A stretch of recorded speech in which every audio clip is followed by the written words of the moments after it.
At a time when our world faces an unprecedented energy crisis, the need for transformative solutions has never been more urgent. But within crisis lies opportunity.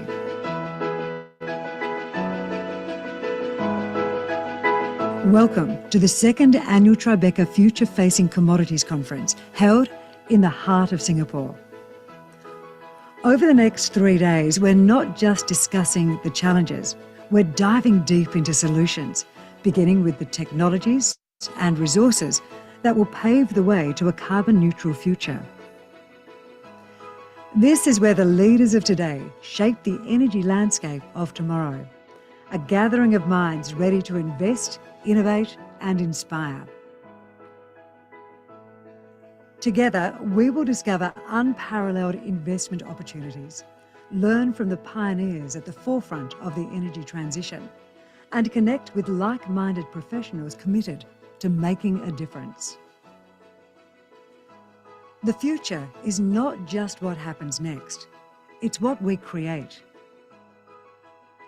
Welcome to the second annual Tribeca Future Facing Commodities Conference.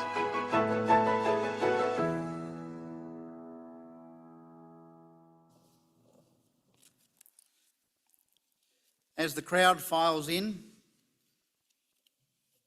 I say welcome to the second annual Tribeca Future Facing Commodities Conference. Nice little video there from the voiceover from our MC, Chrissy. But that explains a little bit about what we're about, what we're trying to achieve with this event. It's not just a mining conference, it's the process, it's the end result.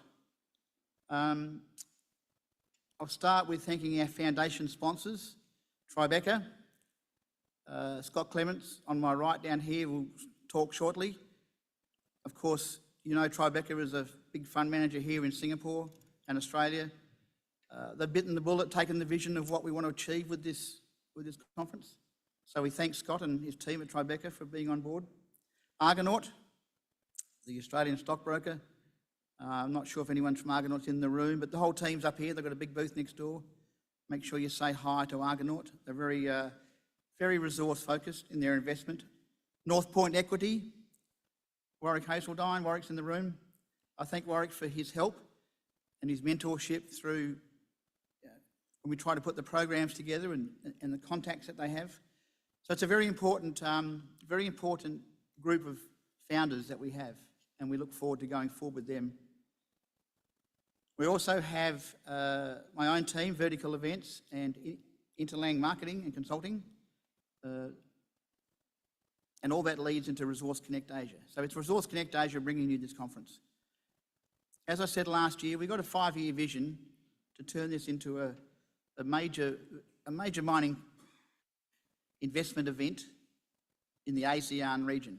And this year we've achieved a little more of the ASEAN people coming to the show. Next year, hopefully a few more. So that's what we want to achieve. We want to make it the place on the calendar for the ASEAN investment. I'd like to also thank some sponsors. SRK, of course, great sponsor. They also sponsored the drinks last night with the Mining Club. Intertech Minerals, we have the ASX, we have the Lind Partners. Mets are our name badge. Excalibur, Acacia are our diversity sponsor. They'll be on a panel later in the week. Benchmark, of course, giving a couple of keynotes. Digby is our ESG sponsor, and RPM Global for innovation. We thank all them. We also have PKF as our accounting and corporate sponsor. We have a few company sponsors, Ather Energy Corp, Azure. Now, a lot's going to be said about Azure in the next half an hour, so I don't need to say much. Gallon, of course, Gallon have got their brine operation in Argentina. And then we have on Thursday the breakfast sponsor, which is the West Australian Government. Also on the screen behind me, you'll see all our supporters and our media partners. Too many to name, but I'd just like to mention one in particular, and that's Omar from Spark Plus. He's sitting in the back row. He's been a great help and he's taken on board what we're trying to achieve, so we thank him for his efforts. But you'll see them all there. Make sure you contact them all during the week. go and talk to them. Some have booths, some don't, but they'll be around. The purpose of putting on an event like this is to draw attention to the region and draw attention to the investment that is needed in the decarbonisation world. As I said, it's not just a mining conference, it's a global event, and that's what we want to achieve. You'll see on the screen behind me a list of topics that we're going to cover over the next 3 days. It's quite extensive. In fact, it's very, very good. We have a lot of keynotes this year, and I want to thank a couple of those. We have keynotes from London, keynotes from the USA and Australia. We have a breakfast speaker on Thursday, Steve Oaken, talking about the US election, so that'll be interesting. But these keynote speakers have made a big effort and a big journey. Joe Lowry, the famous Joe Lowry, of course, is here in the room. We have Henry Sanderson from Benchmark, Michael Finch from London from Benchmark. And it's great that these people are getting on board and coming to our show here in Singapore. That's about all I want to say for now. It's now my duty or my pleasure to introduce the MC for the next 3 days, Chrissy Morrissey, and she'll take you through our journey on the race to go green. So Chrissy, welcome and over to you. Thanks, Stewart. Good morning, everyone. How wonderful to be here. It's lovely to be your MC, following on from the success of last year's inaugural conference, and wonderful to see so many familiar faces in the audience, some of you who've travelled up from Australia and others that we met here last year.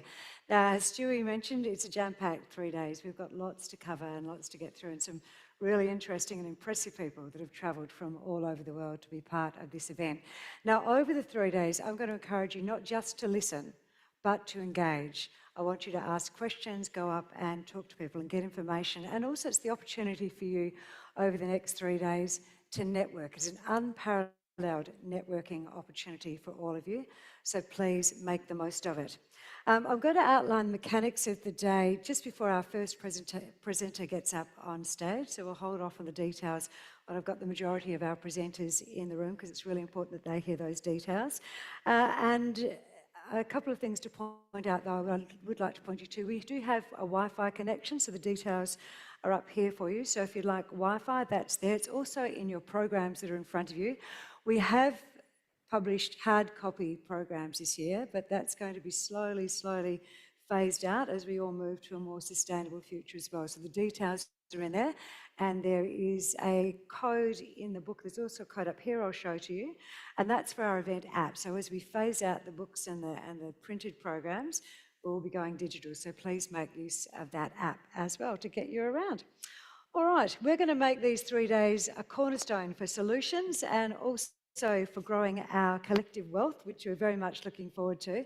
To kick us all off, we're doing an education to start with, and the gentleman that's going to address you about that is, well, he manages Tribeca's Singapore office, corporate advisory group. That includes a 25-year-old multi-billion-dollar asset management business and private wealth arm. I'd like you all please to welcome to the stage Scott Clements from Tribeca.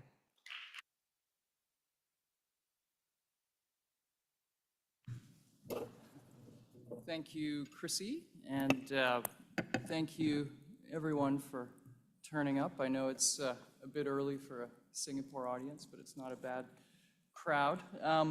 First of all, I'd like to thank Stewart and all the vertical events team.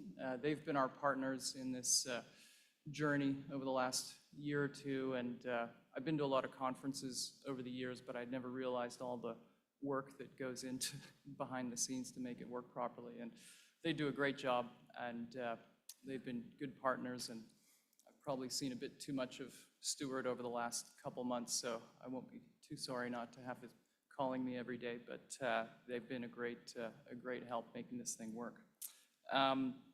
The vision for this conference really came from the fact that I've lived here for 20 years and been to a lot of pretty average conferences, and so we're thinking, why don't we try and create an event that we would find interesting and that we would be interested in attending. And so hopefully some of you find some interesting things over the next few days. We've got a great group of keynote speakers, as Stewie mentioned. We've got some great expert panels and pretty interesting companies. So hopefully you get something out of it. But a quick infomercial about Tribeca. As Chrissy said, we're a 25-year-old firm. We started in Sydney. We're very Australian at the core, despite my Canadian accent and our New York-sounding name. We manage a number of fund strategies in Australian equities. We do a lot in global natural resources, and we have some thematic funds, one of which is our nuclear fund run by Guy Keller down here. You'll hear from him on a panel later. We run a couple of Asian funds here in Singapore. We have an Asia credit fund that John Stover runs. You'll see him later. That's the best performing credit fund in Asia. And last year we launched an Asian infrastructure fund that's managed by Suzanta Mazumdar, who I think is on tomorrow. So there's a few Tribeca people kicking around. We've got our group CEO, Adam Lavis, here as well, and our head of marketing, Alex Lupus. He's got a stack of investment subscription forms that are pre-filled, so you just have to sign them. So he'll come and find you over the drinks session, probably later on. Anyway, so that's us. And when we were thinking about what to talk about today, I was thinking back to a year ago, and things have changed quite a lot in some ways. I mean, lithium prices were down 80% last year, which has been impactful for a lot of people that attended. But in a lot of ways, some of the big themes are still the same. And so we would call them three big investment themes at the moment, and we wanted to talk a little bit about how they seem quite different, but they're actually quite connected. So energy transition and decarbonization, obviously it's quite relevant to this event.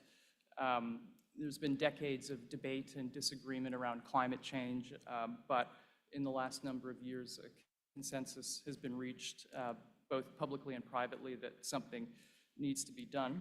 And electrifying transport and industry and reducing the carbon intensity of power generation, and just generally incentivizing society to reduce carbon. This is a big, big theme, and all of these things require massive amounts of capital and will take years to execute. Another big theme is onshoring supply chains. We're living in a time of geopolitical tension that's really unprecedented since the Second World War, and with China challenging the US for global superpower status, that's created this incentive for Western governments to realize that it's unwise to concentrate supply chains in China. And so we're seeing massive amounts of investment onshore. We're seeing a renaissance in manufacturing, and I think alongside a growing realization, particularly among Western governments, about how far advanced China is in terms of technology and every other aspect. And then, of course, you can't talk about big investment themes without talking about AI and big tech. They get more airtime than any investment theme at the moment. I guess I could throw crypto in there too, but it's not that kind of conference. The big tech has dominated investment flows for years. And AI is a more recent phenomena as the technology has matured, and we've seen the public become more exposed to it through things like ChatGPT. And in some ways, the hype is absolutely justified. I mean, technology has fundamentally changed many, many parts of our lives. And AI will disrupt pretty much every business out there. But when you look at how the money is flowing into these themes, it's actually quite narrowly focused. So if you look at energy transition and decarbonization, on the one hand, you have very large institutional investors looking for big infrastructure type investments. So big ticket, stable returns, reasonably low internal rates of return. And so that's for pension funds and sovereign wealth funds and these big institutional investors.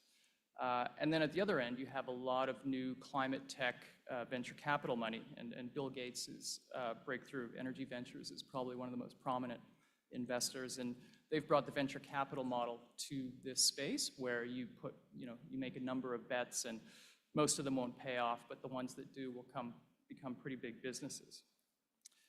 In onshoring supply chains, this is very much a government game. So you have these so-called helicopter money from governments supporting the private sector, building downstream infrastructure, either onshore or in friendly jurisdiction.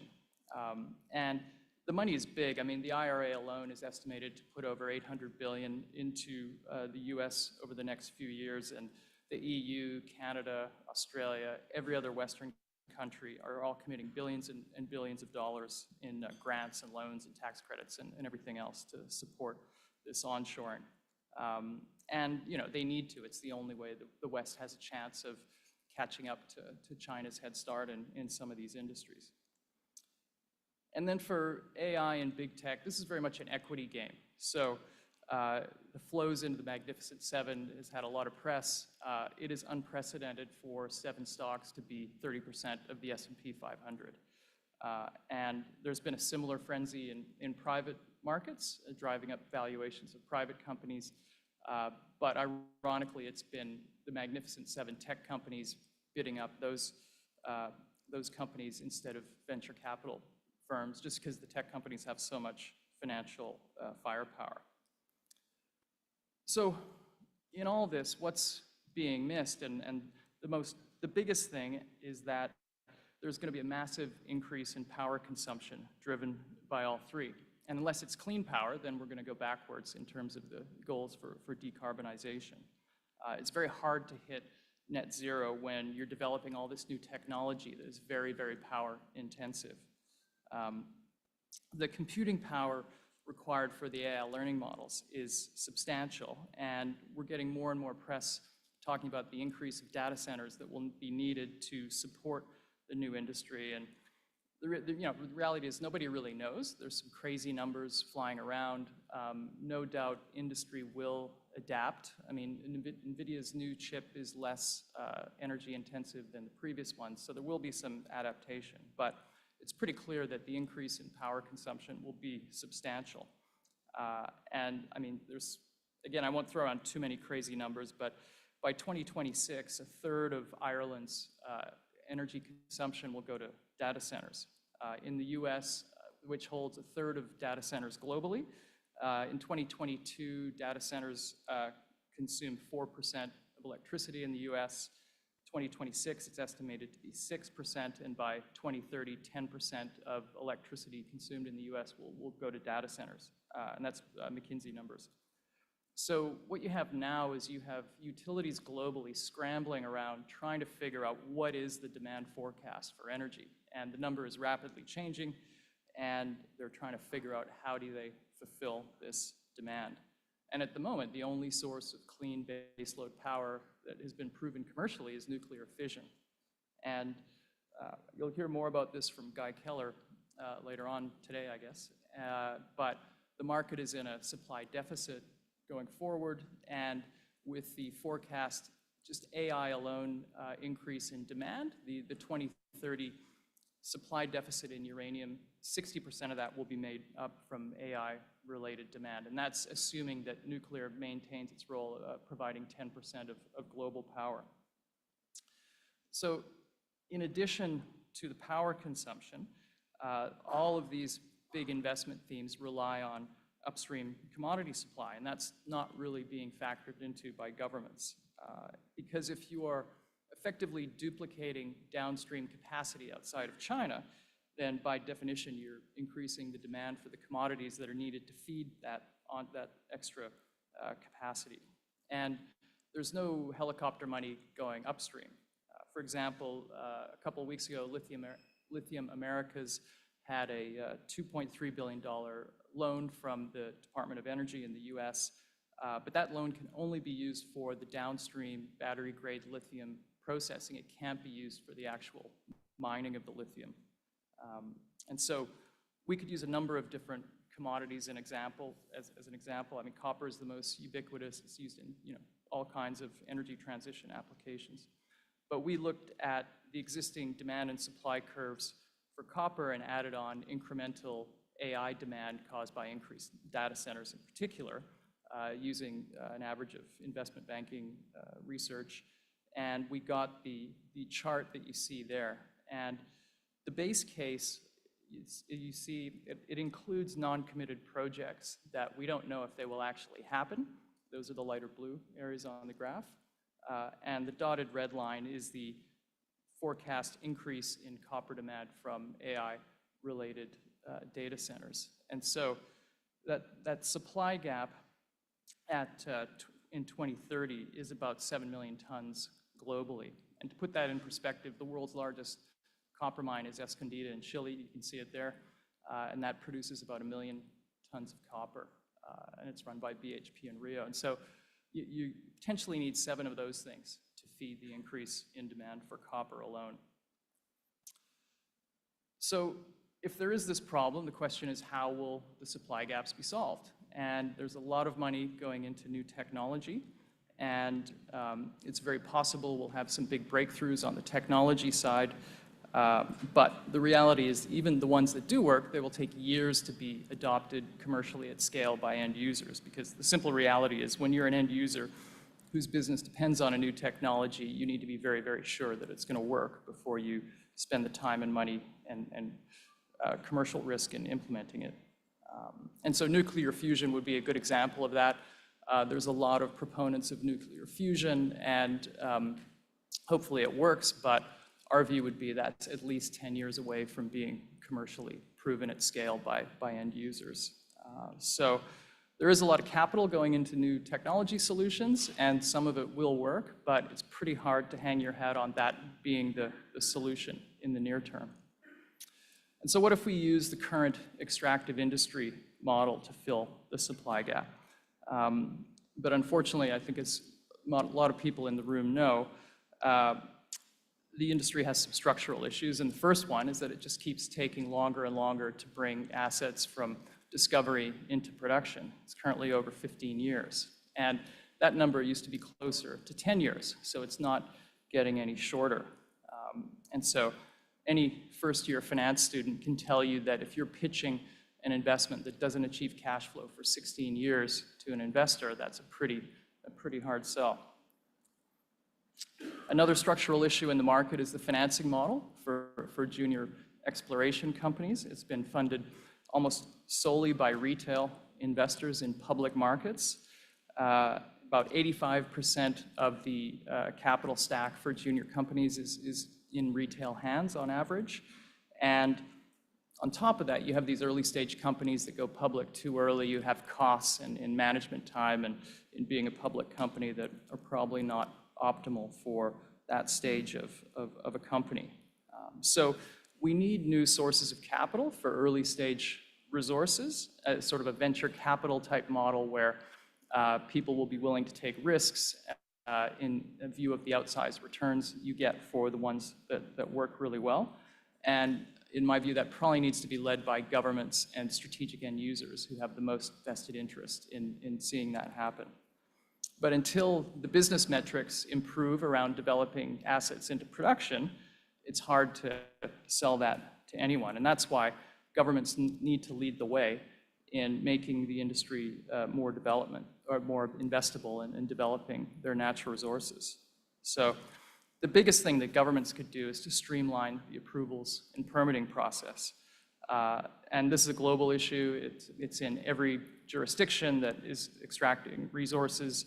And one of the biggest issues is you have conflicts and overlaps between federal, state, provincial, other stakeholders, and this duplicative process that can take longer and longer.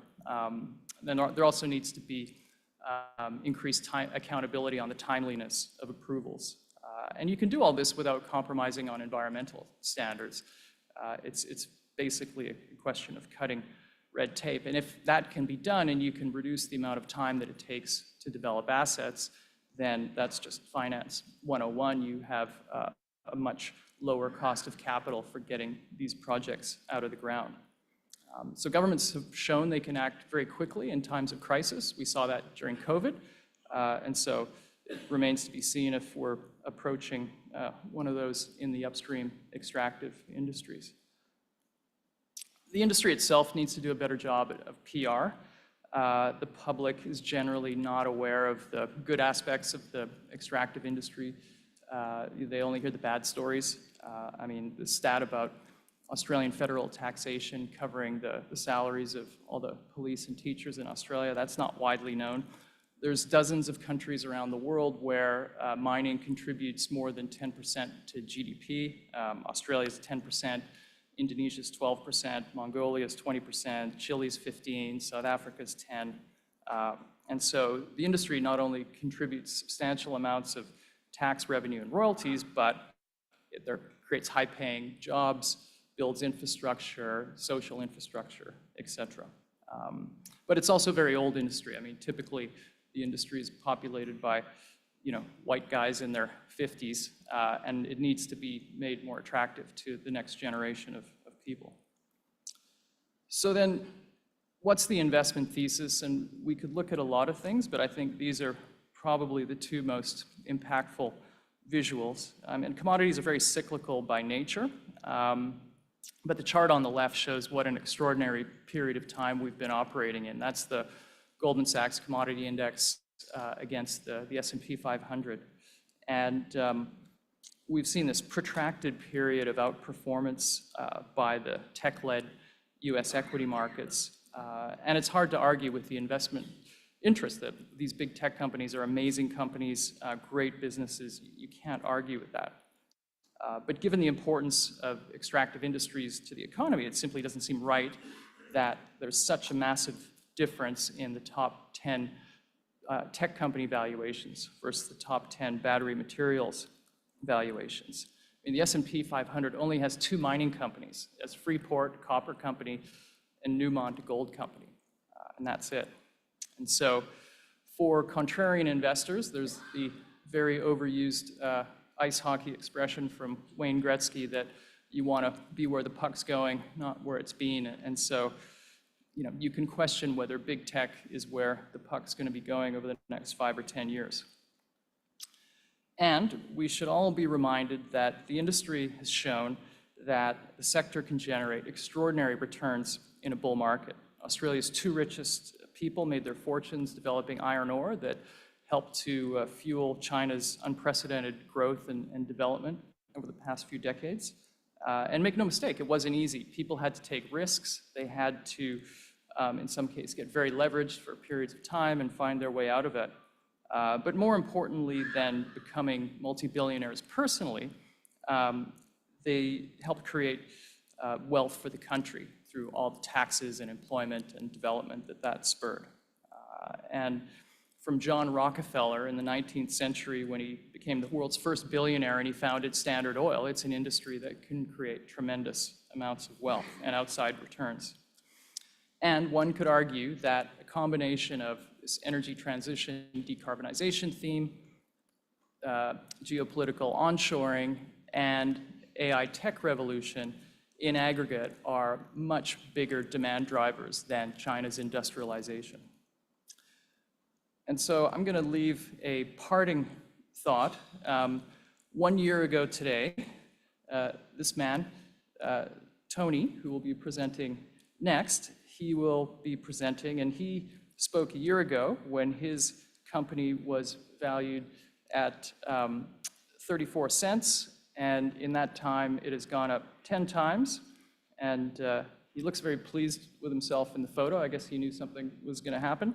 But they received a takeover bid from Chile's largest lithium producer and Gina Reinhardt's Hancock Prospecting, which is some food for thought given the previous slide. So for the investors in the audience, you should be spending some time over the next few days going next door, meeting the companies, talking to them about their business, and you may find your next 10-bagger as well.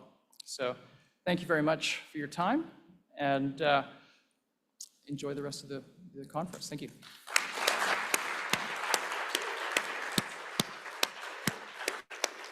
Thank you very much, Scott. It was very, that was disheartening for me to see 34 cents up to $3.62, but I certainly didn't have the time or the courage of my convictions to jump on board what Tony showed us last year, which is a shame.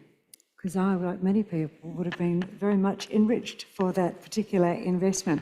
Now, I'm not going to go too much into your background. We know that you've got 4 decades of history in the mining industry. You've had some standout successes along the way. Andover is, I think, the one that obviously we're all going to remember you for, and hopefully we'll all get a pass to your private island and your beach. That would be very, very nice.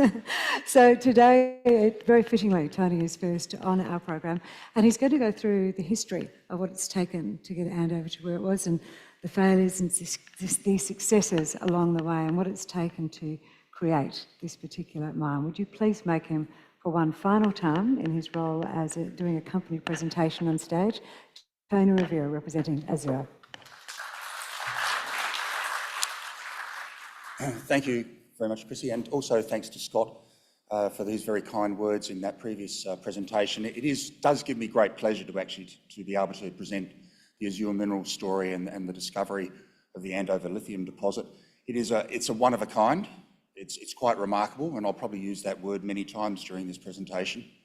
But it is an incredible discovery, and I'll take you through some of the history of that now and what it looks like, and where to from here. The usual disclaimer and statements, which can be found on the presentation and on our website.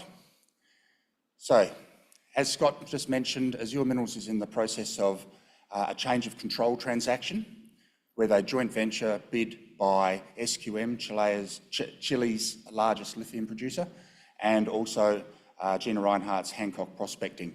As you can see there, both of them have very large shareholdings in Azure at this stage. And the change of control transaction is a 2-stage process. Initially, there's a scheme of arrangement at a price of $3.70. And if that doesn't succeed, then it will go to an off-market takeover at a price of $3.65. The shareholders meeting for the scheme of arrangement to vote on that is just under 2 weeks' time. So we'll be finding out very soon as to how successful the change of control is going to be. But at this stage, it is certainly looking very positive. So that share price there of $3.70 gives Azure a market cap of about $1.7 billion. And 12 months ago, when I stood up here, we had a market cap of under $100 million. So it's a huge uplift in terms of the value of the company. And as Scott mentioned, it's well over a 10-bagger, which is once again quite remarkable. And it's all about the Andover project. And Andover is a joint venture between Azure and Mark Creasy and his group. It's a 60-40 joint venture. We own 60%, and Mark Creasy is free carried through to the decision to mine for his 40%. The Andover project itself is obviously lithium is the main target out there at the moment, but we actually picked the project up 4 years ago for its nickel, copper, cobalt potential. We did discover 2 nickel deposits in the first 2 years, and then it's the discovery of the lithium that's been the absolute game changer. So just take you through what the project is at the moment. It's located in the northwestern part of Western Australia, so it's in the iron ore mining districts of Western Australia. It's, as it says there, it's a heavily industrialised location with all of the infrastructure you could possibly want for mining and processing operations. So our project is 108 square kilometres. It's shown on the slide there as that blue outline. In that project area, we have high voltage power lines crossing it, gas pipeline, water pipeline. Just on the left-hand side, to the west of it, is a Rio Tinto railway line. To the south of us are all Rio Tinto's iron ore mining operations, and at the coastline at the top end is their iron ore exporting ports and facilities there.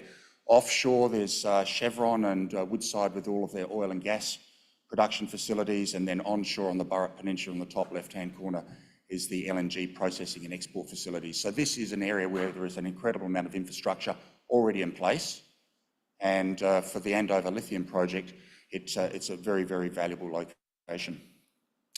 So if we zoom in a little bit into the project area itself, once again, the blue outline shows the 3 exploration licences, which total 108 square kilometres. Just to the north of us, we've got the town of Roebourne, which has a population of about 2,000 people, and that's where all our operations are based, so only 3 or 4 kilometres outside of the project area. There's a main highway that runs through Roebourne and then through the northern and eastern part of our project area, and then off that we have a lot of roads and tracks through there. Those red shapes you can see on there, they are the actual outcropping pegmatites that host in lithium mineralisation, and they're in a swarm it's like basically a triangular wedge, and all of the pegmatites are hosted within that triangular wedge. So it's about 9 kilometres east-west by up to 5 kilometres north-south. The areas which we've really focused on are those 3 white boxes, target areas 1, 2 and 3. Very clever names that we put on those, but those are the 3 areas where we've really focused our exploration up till now, and particularly areas target 1 and target area 3 are the 2 target areas which have really demonstrated substantial amounts of lithium mineralisation within there. So we started drilling in March of last year. That's when we put the first drill holes into there. We've drilled now nearly 400 diamond and RC drill holes into the area for getting close to 120,000 metres of drilling in 1 year. It's a remarkable and incredible achievement for the exploration team to have defined that. And yet with all of that work, we've probably only tested maybe 40% of the targets which are in that area. So the potential here to grow that lithium deposit above and beyond what we've already discovered is there and is available for us. Now, if we zoom in a little bit into target area number 1, this is the first area we went in there and started drilling on 12 months ago. There's this swarm of pegmatites which are shown there in red, along with all the drill holes. That batch of drilling that we've done in there extends over a strike length of about 2.2 kilometres, and it's lithium mineralisation from bottom left, from the southwest all the way up to the northeast, and the mineralisation remains open in those 2 directions. It also remains open dip down as you go deeper towards the north. The main pegmatite, the main mineralised body in this area is what we call pegmatite AP11, and AP11 is just one very large mineralised body, a lot of lithium mineralisation in that pegmatite. True widths up to 140 metres wide, which is unheard of elsewhere in the world. Good, really stood high-grade lithium grades in there as well. And it starts at surface and it goes all the way down to at least 500 metres vertically below surface on an angle. And we look at one of the cross sections, you can see there that the AP11 pegmatite is that really big red shape that's on there. The width of that mineralisation is very substantial, and as I said, it is probably one of the only ones in the world that are like this.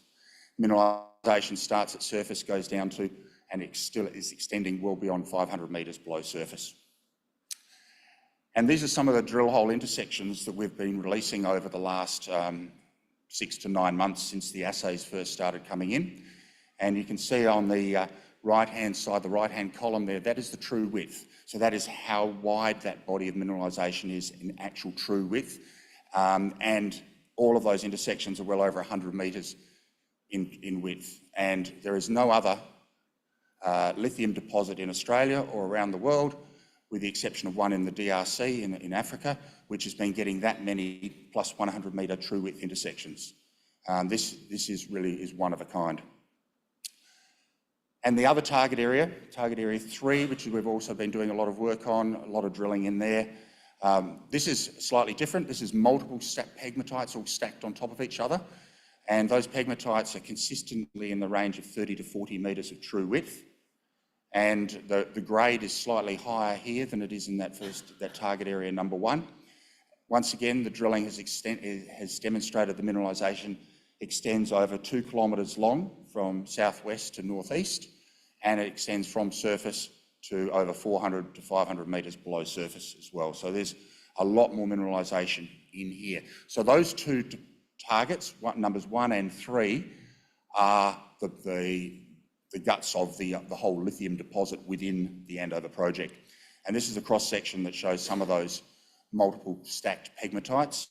And here, the true widths are all in that sort of 30 to 40 metres in true width and consistent. And those mineralised pegmatites that contain the lithium are just like train tracks. Over that 2 kilometre strike length, they just are parallel to each other and they extend consistently and with really good continuity throughout them. So the areas, these 2 deposits are very, very large, and that's what has generated the exploration target. Now, we publicised this exploration target in August of last year to give the market an indication as to how big the potential was for Andover to host this the lithium mineralisation. And those are those three areas, the target areas 1, 2 and 3, which make up this number of 100 million tonnes up to 240 million tonnes. If the combined mineral resource is 100 million tonnes, that would put it about number 11 or number 12 in the world in terms of size. If it's at the upper end of the exploration target range and it gets close to 240 million tonnes, it would make it number 4 in the world in terms of size. So this is potential to be absolutely huge. And so where do we go to from here? Well, the exploration target is out there, it's public, people understand that that is the potential size of the mineralised bodies that we've got at Andover. But we also need to produce a mineral resource estimate. Initially, that was going to be in the first couple of months of this year, but we've kept on drilling and drilling and drilling, and we keep hitting more and more lithium mineralisation. So we've extended the time to do that initial mineral resource estimate out into the middle of this year. And we could still keep on going because we are still drilling and we are still hitting more and more lithium. So that initial maiden mineral resource estimate, middle of this year, scoping study should be completed by the end of this year. That includes not just the resource estimate, but your mining studies, metallurgical studies, process engineering, environment, heritage, community, all of those components that go towards that scoping study. And the intention is to have that finished by the end of this year. And then it will be done at a very high level, so at a very solid level.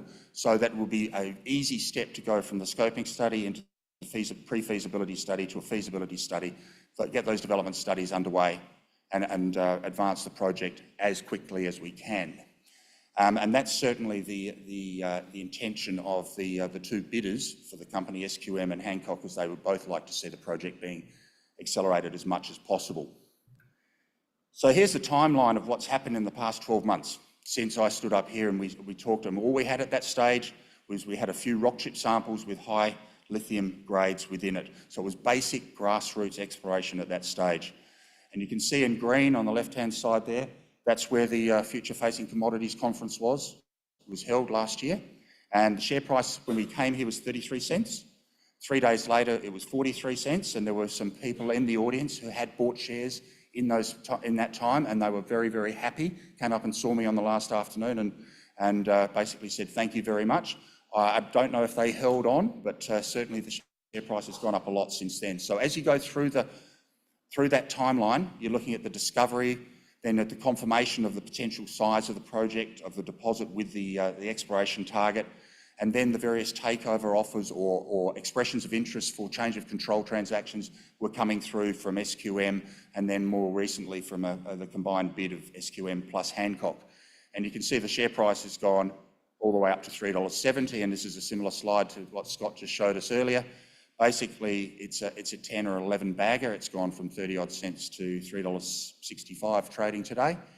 And if you, for example, had last year invested $10,000 in Azure at this conference, today that $10,000 will be worth about $112,000. So significant uplift in the valuation of the company and a significant potential for doing very well for the investors. And I will reiterate what Scott said earlier, is that Azure Minerals is an example of what you can achieve if you invest in the right company. We're very fortunate, obviously, that this has all come off. Out there, next door, there are a lot of other companies. Now, 1 or 2 of them may also go like that for the next 12 months. So it's just a matter of an opportunity for you to get out there, talk to the executives and the management of those teams, of those companies, and choosing the right one, and hopefully it will go on and be another big winner for you all. So this is just something that, just talk very briefly about.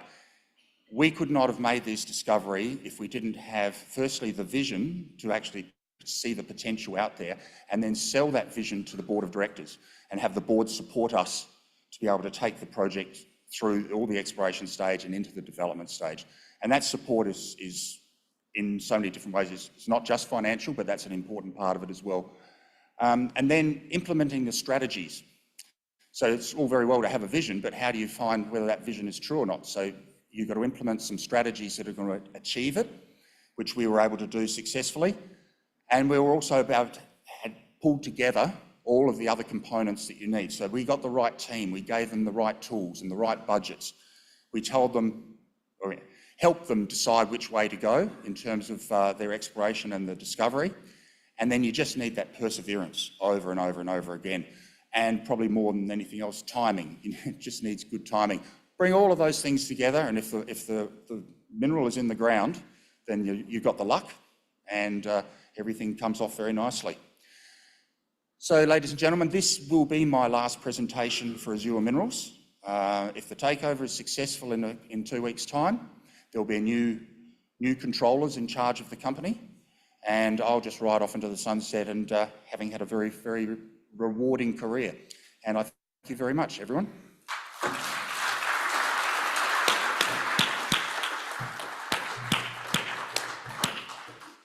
Well done, Tony. Congratulations. What a great story and a great inspiration for us to start off today. All right, less than a week ago, our next presenter on stage announced a CRF of $200 million for the company that he is CEO of. I'd like to welcome Brendan Harris up to the stage. Now, Brendan commented, no? Ben, is Ben coming up, is he? Yes? Now, do you know there's something very sad here? You're going to have to talk to me a lot closer, because there's two things have happened to me in the world of technology. You talked about things getting smaller, Scott Clements. No, don't do that. I've got things to say about you, Ben Crowley. Come on up here. I've actually had to take off. I've got hearing aids after a diving incident about 20 years ago. I've had to take one off to deal with the microphone here, which I've just slapped, and our audio operator will be most upset with. I've also had to take off my beautiful South Sea Pearl, Australian gold and diamond earring, so I look perhaps like a demented pirate on your stage today, but it's left me a little bit underwhelmed. All right, Ben Crowley. So you're going to talk obviously about this 200 CRF. You've got that coming up, yeah? Yeah, we can certainly talk about that. That was impressive too. So you first really appeared on most of our investing sort of radars back with Decarbonisation. That was 3 years ago in WA. Correct. But you do have a plan for world domination as far as copper goes. So we listen with interest to what you have to say with us. Please make him very welcome, everyone. Thanks, Chrissy, and sorry for the late change of presenter. So good morning, ladies and gentlemen. I'll introduce myself very briefly. My name is Ben Crowley. I'm the Head of Investor Relations at Sandfire Resources. I've been with the company since around 2021. Prior to that, I was with Macquarie for 10 years, where I was an equity analyst, so working on the sell side. Prior to that, again, I was actually, when I had a real job, I was a geologist, an exploration geologist for a number of years, and then also worked up in the Pilbara for a number of years as well. So from there, thank you to Tribeca, Argonaut, and to North Point for hosting the conference and inviting us along. It's a great pleasure to be here. And thank you to all of you in the audience as well. I appreciate you taking the time out to come and learn a little bit more about Sandfire. And of course, first I must make that apology for Brendan. So Brendan, our Managing Director and CEO, who has been unexpectedly held back in Perth. Otherwise he would have been here and would be presenting. So he sends his apologies. So on to Sandfire. Through the disclaimers, and I have to say there are almost more disclaimers in here than there are actual slides. So, moving to Sandfire, it's fair to say that Sandfire is a very different company today from what it was 2 years ago. And to draw out Chrissy's point around Decarbonisation, it was a company that was founded on the exploration success of the discovery of the Decarbonisation ore bodies. And the very successful 10 years or so of mining that we had at Decarbonisation. Phenomenal asset, underground, VMS-style mineralisation, primarily copper with some gold in there as well, but a very successful mine, generated a lot of cash. The company spent a long time trying to recreate that success and find another Decarbonisation. Sadly, we weren't able to achieve that, and Decarbonisation has now transitioned into, well, to care and maintenance and now into closure and rehabilitation. But needless to say, Decarbonisation provided really the springboard, if you like, for us to begin what we call our transformation into a global business. So we remain headquartered in Perth with a relatively small team there, around about 100 professionals that serve as the core of the business, if you like, set the standards that are expected across the business and expected to be core and common. But then really we run a very sort of what the text would call an architect model, where we give the assets a high level of accountability for delivering on our targets. So moving from there, over to Spain, southern Spain, we acquired the Muchtazar asset there, a producing asset, bought off Trafigura back in 2021.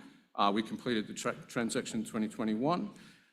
It's a very modern, or really the most modern processing hub, we believe, in the Iberian Pyrite Belt, which again is one of the world's preeminent VMS systems on the planet. And we're currently producing around 100,000 tonnes of copper equivalent there, so that's roughly 50,000 to 60,000 tonnes of copper, along with another 100,000 to 110,000 tonnes of zinc, and a little bit of lead and some silver to go with that as well. Now, we're currently running at a record 4.6 million tonne throughput rate there. We have 3 underground mines with that one central processing facility. And really, over the last couple of years, it's been a process for us of building our geological knowledge of the asset, building our technical knowledge of the asset. The previous owners didn't pay much attention to a lot of things that we as miners think are incredibly important to the success of mining operations. And we're really working on building consistency and credibility at Muchtazar in those operations. Moving down to Southern Africa and to Botswana. We actually acquired the Motheo project there back in 2018, so prior to the Muchtazar transaction. We acquired an exploration company called MOD, which had made a discovery at the T3 deposit, and they'd moved that project to a point where it was notionally shovel ready. They had feasibility studies done, permitting was well advanced, and we thought it looked like a great opportunity. So we acquired that back in 2018, as I say, and we've found that Botswana so far has been a fantastic place to operate. Very supportive government, actually ranks number 10 on the Fraser Institute Index for Investment Attractiveness. So, as I say, it's been a great place to operate so far. And we managed to bring that project to fruition from acquiring it in 2018 to declaring commercial production on phase 1 of the project, which is initial 3.2 million tonne throughput rate.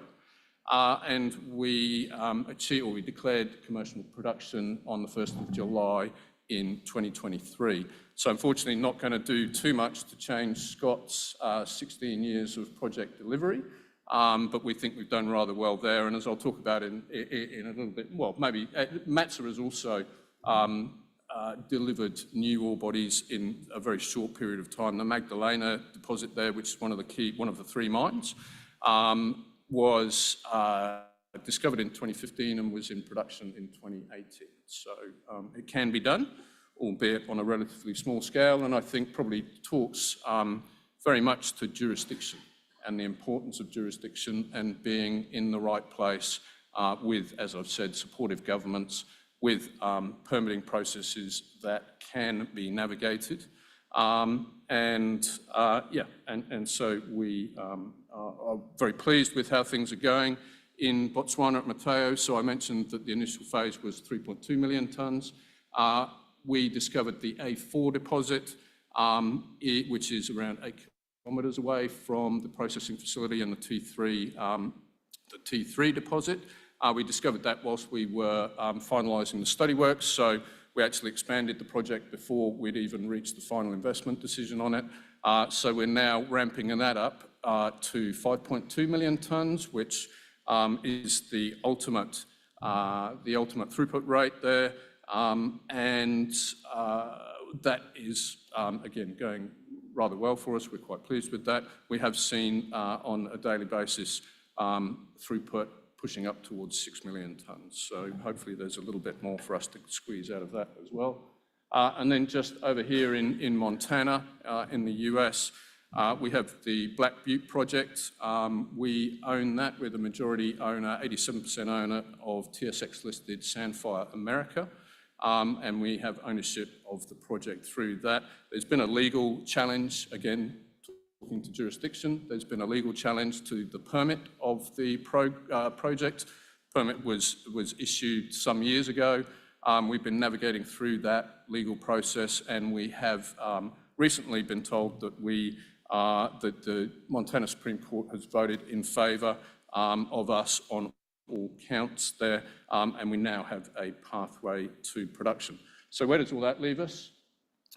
So in the short term, 50% growth in copper equivalent production out to FY25. Now that's primarily driven by Mateo, but over and above that, we believe that we have opportunities to grow MPV on a per share basis, of course, because that's ultimately what we're here for, is to grow value for our increase value for our shareholders, and doing that by terming out our reserves, by extending our mine life at our two operations.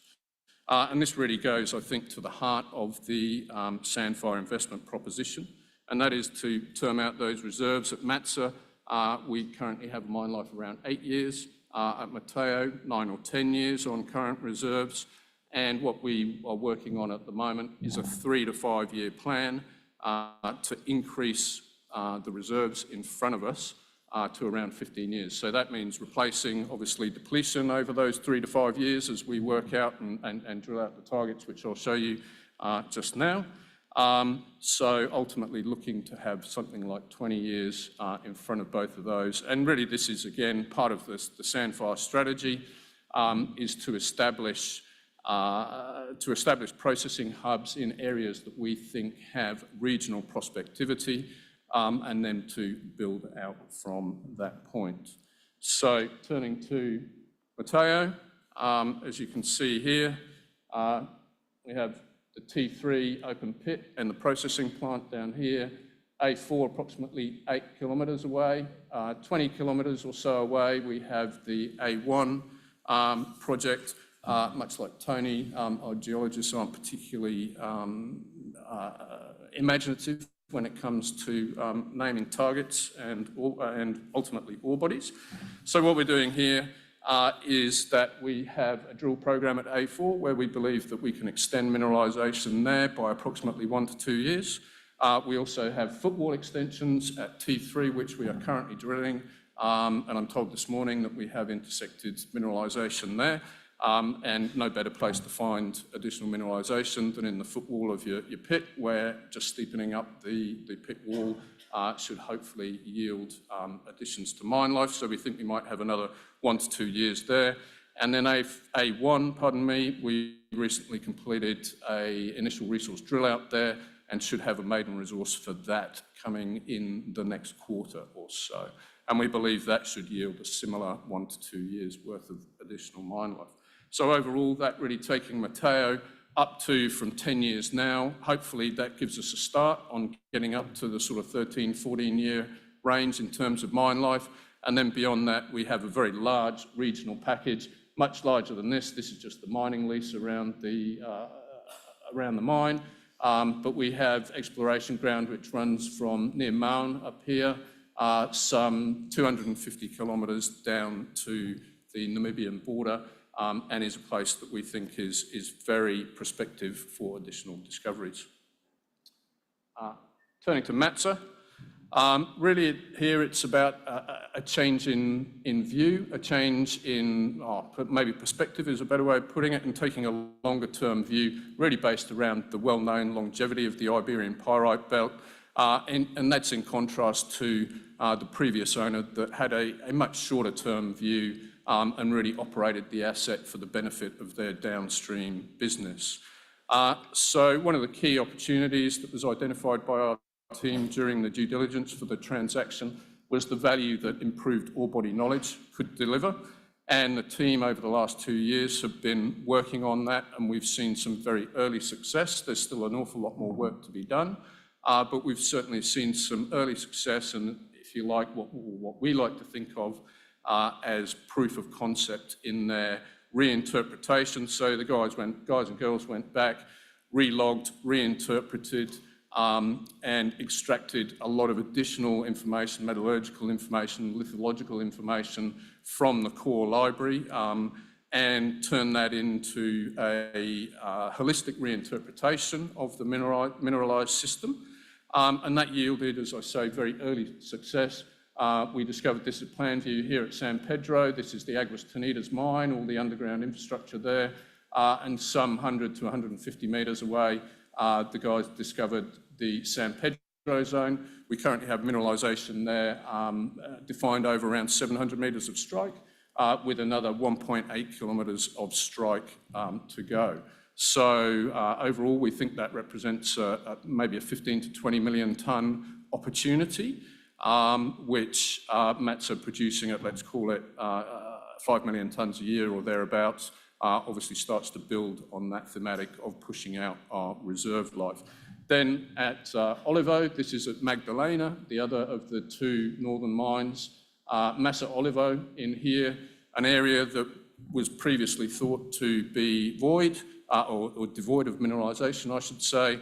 Reinterpretation changed that view. It was drilled and we discovered mineralisation there. And so the key target for us, in addition to the strike length here at San Pedro, is this large EM plate that we generated off a downhole survey done off this hole here. This is currently being re-drilled.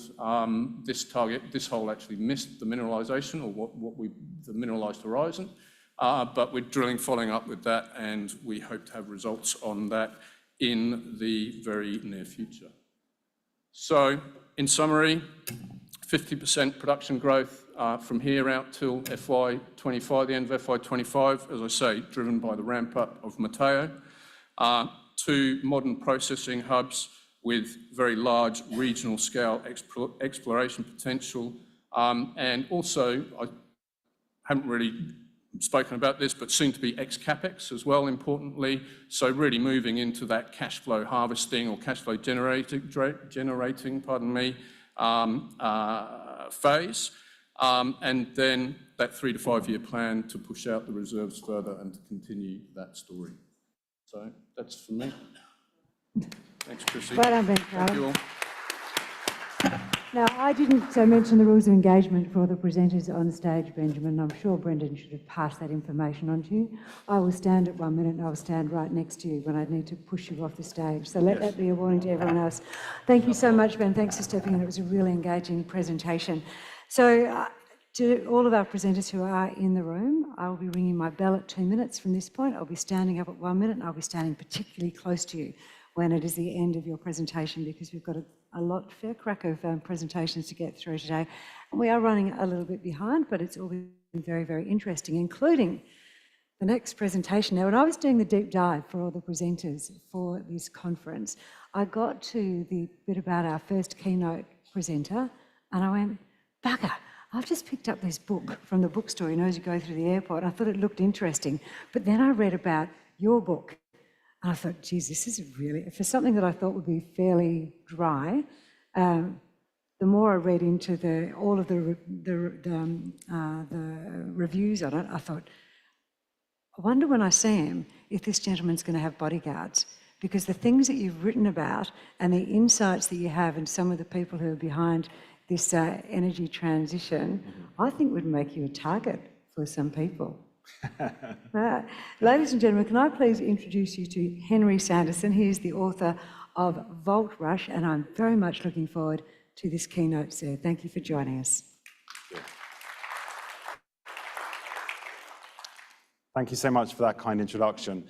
It's a real honour to present here today and talk a bit about my book and a bit about how I see developments since my book and the geopolitics that we see going on around us all the time.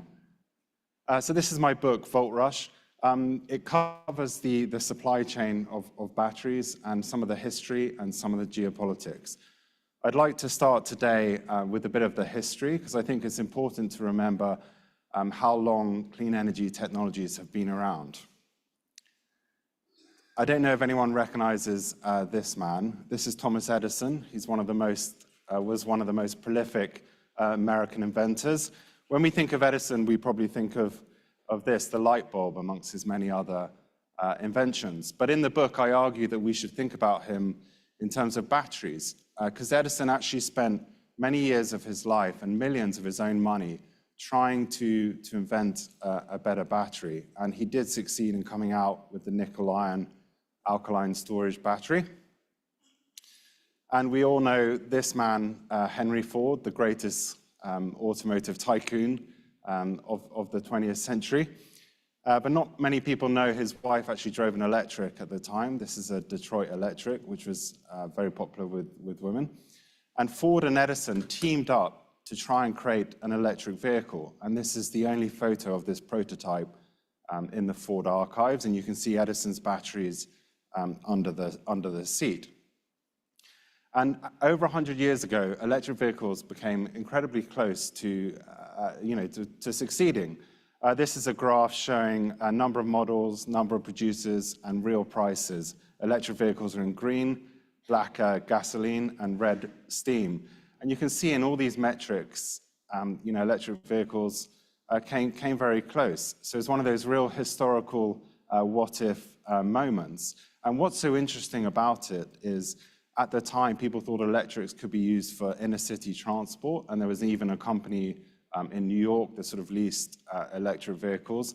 But fossil fuels took over every mode of transport, and EVs were consigned to the dustbin, essentially. And if you look at other clean energy technologies, this is one of the first wind turbines used to generate electricity. This is 1888. Charles Brush in America built this wind turbine in his backyard, and it charged a number of batteries in his laboratory in his basement. A year earlier, in Scotland, James Blythe also developed a wind turbine to generate electricity. So these are really quite old technologies that have taken us a long time. One of the unfortunate things is, after that initial burst of enthusiasm, as I said, fossil fuels took over every form of transport. We entered the oil age and the geopolitics of the oil age, which I argue in my book sort of left a long scar over the 20th century. And we saw a number of geopolitical implications, the rise of the Middle East. But now we're entering the clean energy age, finally, after many, many years. And I'm very interested in the geopolitics of this clean energy age. And in the book, I look at one of the key technologies, which is batteries. Because if you're talking about replacing the 2 billion cars on the road, we're going to need a lot of batteries. If you're talking about energy storage, helping intermittent renewable energy integrate into the grid, we're also going to need a lot of batteries. So today, I'll just briefly talk about three things that I think are important. This energy transition is creating new winners and losers. This is happening very, very quickly. Much quicker than I thought. Why raw materials are the key bottleneck. This is something where I work now, benchmark mineral intelligence, we spend a lot of time looking at.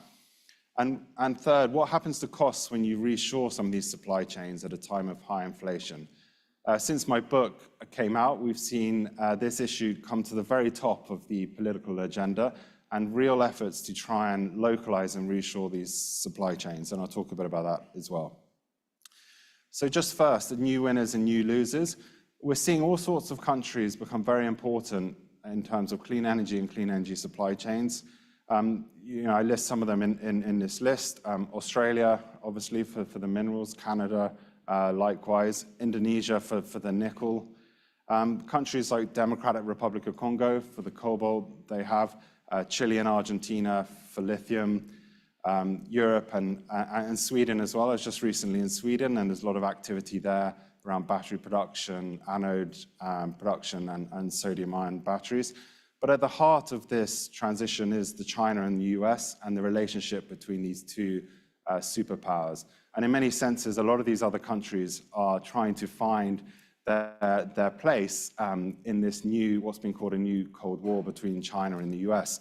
Do they try to hedge themselves between these two countries, or do they align fully with the US? We've seen Canada take steps to forcibly expel Chinese companies from investment in Canadian lithium and really align with the US efforts to promote new supply chains. Australia also has done that. But countries like Indonesia, Argentina, Chile, they're much more, they're much more open to Chinese investment and supplying China. And for a lot of developing countries, the China-US sort of conflict, they don't necessarily see that as their conflict. They want the benefits of the energy transition, they want the jobs, economic development, but they would much rather the West spends money helping them combat climate change, helping them develop their economies, rather than help the US and China essentially fight each other and try to disentangle their economies. So when we look at the battery supply chain, it goes all the way from extraction to the electric vehicle, but the crucial thing is there's a number of steps in between. And as Scott mentioned earlier, developing a new mine, I put at the bottom the timescales. He said 15 years, it can take longer. So there's a fundamental mismatch between the time it takes to develop the mines and then the other steps in the supply chain. In China now, they can build chemical processing, cathode and battery cell manufacturing in about a year, actually much quicker than I put here. So they can really build these plants extremely quickly, but it's the mines that is the sort of limiting factor in terms of time it takes to develop them. Battery demand obviously was around 1 terawatt hour, I think last year. It's going to more than triple this decade, but you can really see how electric vehicles are really going to be the dominant driver of lithium-ion battery demand. And this is quite key when you think about new technologies, especially energy storage technologies that might offer great potential different materials, but can they compete on costs with the EV batteries because of the sheer scale of battery production that's going to electric vehicles? Longer term, we're looking at hundreds of terawatt hours that we need for this energy transition to get to net zero. I think Elon Musk says around 200 to 300 terawatt hours, so 20 terawatt hours a year. That's a sort of longer term view, but it gives you an idea of the scale of battery production that we need, from 1 terawatt hour up to 20 terawatt hours. And the implications on raw materials are really quite significant. With lithium, around 12 million tons, up from around 1 million tons at the moment. So we're really in the early stages of this energy transition. And the sheer scale of, as I said, those 2 billion cars on the road, and then you add in the energy storage demand as well. We did a rough calculation, a benchmark, taking the average mine size. How many mines would you need? It's over 300 new mines to meet demand by 2035. And the interesting thing is, by 2035, even if you take recycling into account, there's not that much difference. We do need these new mining assets. As we come to later in the decade, we are going to see shortages in lithium, nickel, and cobalt. So we need, if you take into account how long it takes to build these mines, we need that investment now to get that supply at the end of the decade. Just talking about China's dominance, I think it's really key to stress where China is dominant and where it's not. China's really extremely dominant on the processing side and the cathode and anode production and battery cell production. But the raw materials is actually still very reliant on imports, like it is for oil and gas. So if you think of China's perspective, they need to secure these raw materials outside their borders, yet they face an increasingly hostile world. As I said, Canada has stopped Chinese companies from investing in lithium, and we're probably going to see more of the same. So they need these raw materials to feed the other sectors, the industrial sectors that provide the jobs and economic opportunity in China. So that's why we do see Chinese investment in African lithium, lithium in Argentina, etc. And also the development of domestic lithium within China. China is really thinking of energy security, as is Europe and the US. So for them, a combination of coal, which they have domestically, coal plus renewables, charging electric vehicles will help them reduce their oil import. So whatever they can do to get more raw materials they need that. And likewise, flipping it around for the West, where we are really vulnerable is the processing side and the cathode and anode side, whereas the mines, Australia is obviously a key Western ally, and Canada has mines, but it's really these other steps that are energy intense, require a lot of technical expertise, and are very difficult to compete with China on cost that are the West's vulnerability. And China has what I would call excessive dominance in some areas. Rare earths and rare earth magnets is one, but anode and graphite is another. I think this is receiving more attention now. But if you look at sort of anode capacity being built and forecast to be built, China's dominance is set to remain throughout this decade into the early part of next decade. So I think if the West wants to de-risk, it should really focus on these areas where China's dominance is 90+%, and the West can de-risk to slightly reduce that dominance, rather than focusing on areas where China is only 50% of the market. It's really anode and rare earths where China is really highly dominant. This is a picture of Xi Jinping visiting a cathode plant in Hunan recently. It was his first visit after the National People's Congress. And I think it really signifies to me how China and how Xi is going to continue to support those areas where China has dominance and really put its pedal to the metal to increase those areas. They fit perfectly into his view of new productive forces, high-tech manufacturing. So we shouldn't be surprised in the West, that China will respond to our efforts to de-risk, our efforts to reduce reliance on China, and they will continue to expand investment and capacity. If you look at another area where China is dominant, PCAM, which is the precursor material. So once you've processed the materials, you need to produce PCAM before it goes into the cathode. Again, we see China 90% capacity out to 2035. So this is yet another area where China's dominance is really extreme. And China has not only become dominant, it's over-invested, and we've seen this year a lot of plants being idle or underutilized.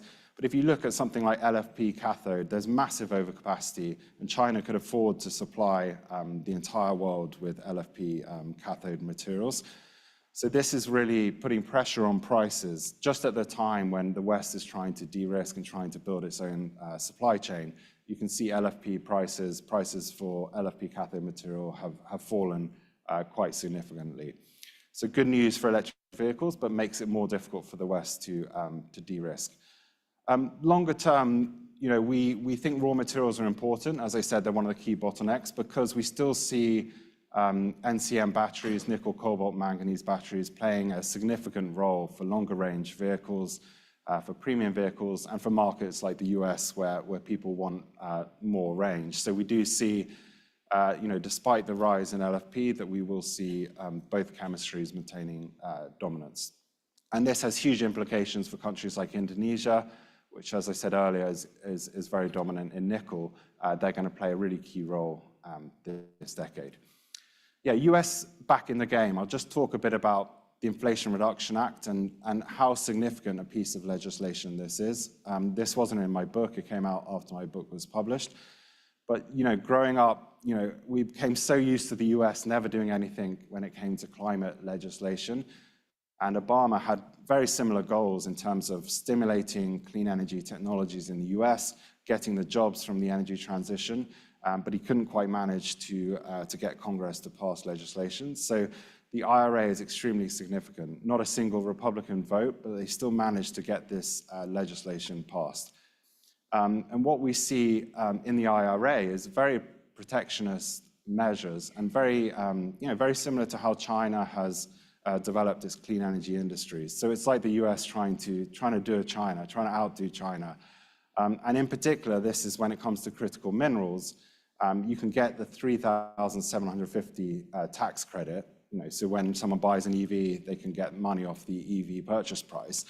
But the materials have to be mined or processed in North America or free trade agreement countries. And more significantly, they introduced a rule saying foreign entities of concern cannot be involved in this supply chain. China being the most significant entity of concern.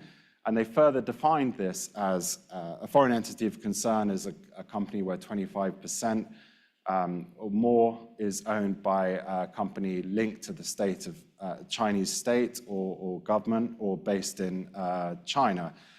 And this really brings to the heart the challenges of localizing these supply chains, because many countries don't have FTAs with the US.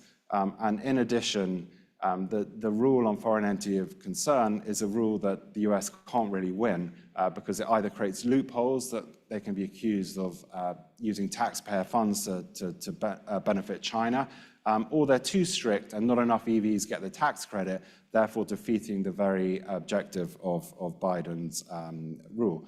So here you can see why. I mean, when it comes to nickel, we forecast only 13% IRA compliant, 73% coming from Indonesia, China, and Russia. And if you look at cobalt supply, it's very similar. 83%, DRC, and Indonesia is becoming a big producer. So countries without an FTA with the US. And if you look at the processing side, nickel sulfate, most of it would be classed as foreign entity concerns or processed within China. And cobalt, the same process within China. When it comes to lithium, similarly, while lithium's extracted in South America, Australia, China really has quite a dominant portion of the processing. But within that portion, a lot is owned or invested in by American companies, such as Albemarle or Livent, or now what's called Arcadium Lithium. And those assets, because they're within China, would count as a foreign entity of concern, even though they're invested by an American company. And the cost difference is huge. Arcadium Lithium said they built lithium processing in China for $20 million for a new plant, and they said in the US that would cost $200 million. So we can see a 10 times cost difference. And we're seeing at the same time as these these IRA restrictions coming in, that costs are increasing for a lot of projects in the West. So how do we compete with China? I'll just offer a few thoughts. I do think innovations that are low cost and more sustainable are the way to go. We can't have innovations that add to the costs. We need to have innovations that can somehow cut the costs of processing or enable the West to have some sort of cost advantage. Using hydropower, using renewable energy can help to lower the carbon footprint and potentially cut costs. And government subsidies, of course. We need to see some sort of political continuity to maintain the support for this sector and somehow make sure it's not vulnerable to electoral cycles or domestic politics. And I think that's really key.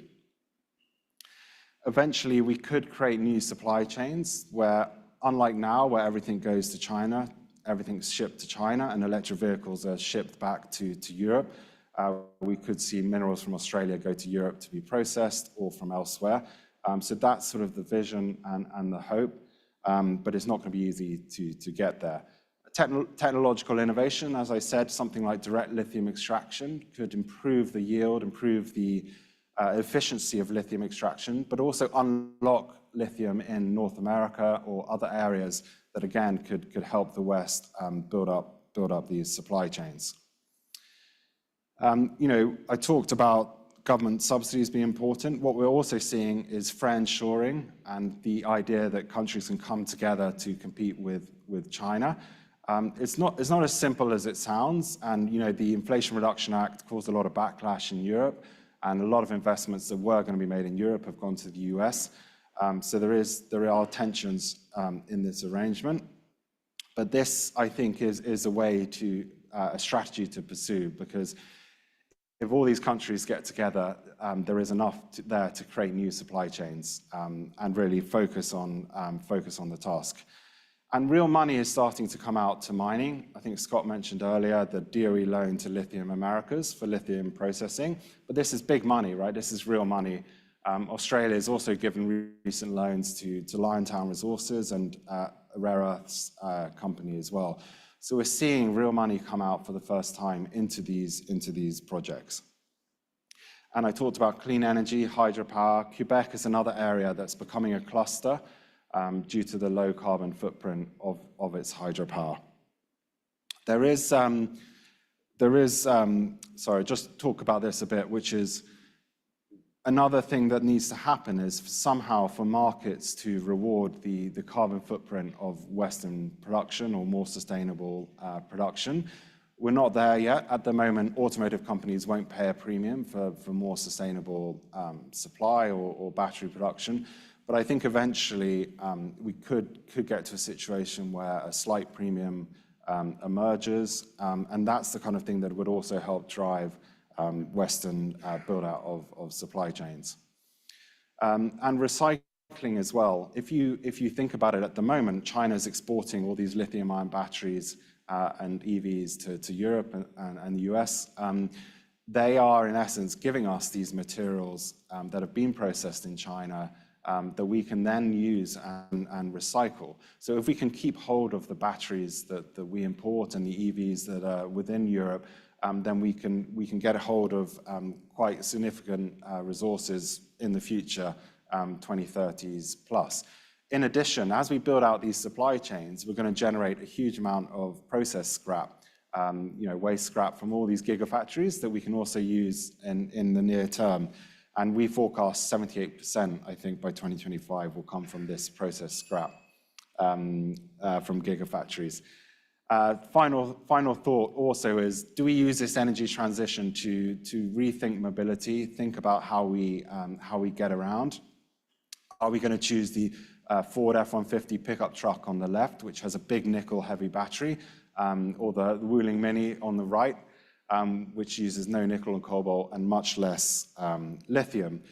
If you had smaller battery pack sizes, you could potentially avert the whole lithium deficit. This is an exercise that we did. So that's really powerful, especially for Europe, where you do see mini electric vehicles and you do see SUVs, you see all variety. If you build out the charging infrastructure, then we can try to enable smaller cars with smaller battery packs. China's really cracked that mass market, smaller EVs. And I think Europe and the US, what we need to see is that mass market electric vehicle. As Elon Musk has said, we're between these two waves, where the next stage is mass market, cheap EVs. And we need to get consumers to accept them and to support them. So just in conclusion, I think we're well on our way to this energy transition, but I do think the geopolitics and the politics domestically are really of high concern and are worth following closely, because we need to, in Western democracies, we need to get buy-in from populations for this project of de-risking from China and building out these supply chains. And we need to get the public support, because we're already seeing, because China is so dominant, we're already seeing voices coming out against EVs because they say it will lead us to reliance on China. So we're in a very dangerous area where in the West we need to maintain this vision and this strategy that we've embarked on and not give up. So thank you very much for having me. Thank you. Thank you so much, Henry. Very interesting. Make sure you grab a copy of that book, because it's definitely recommended reading.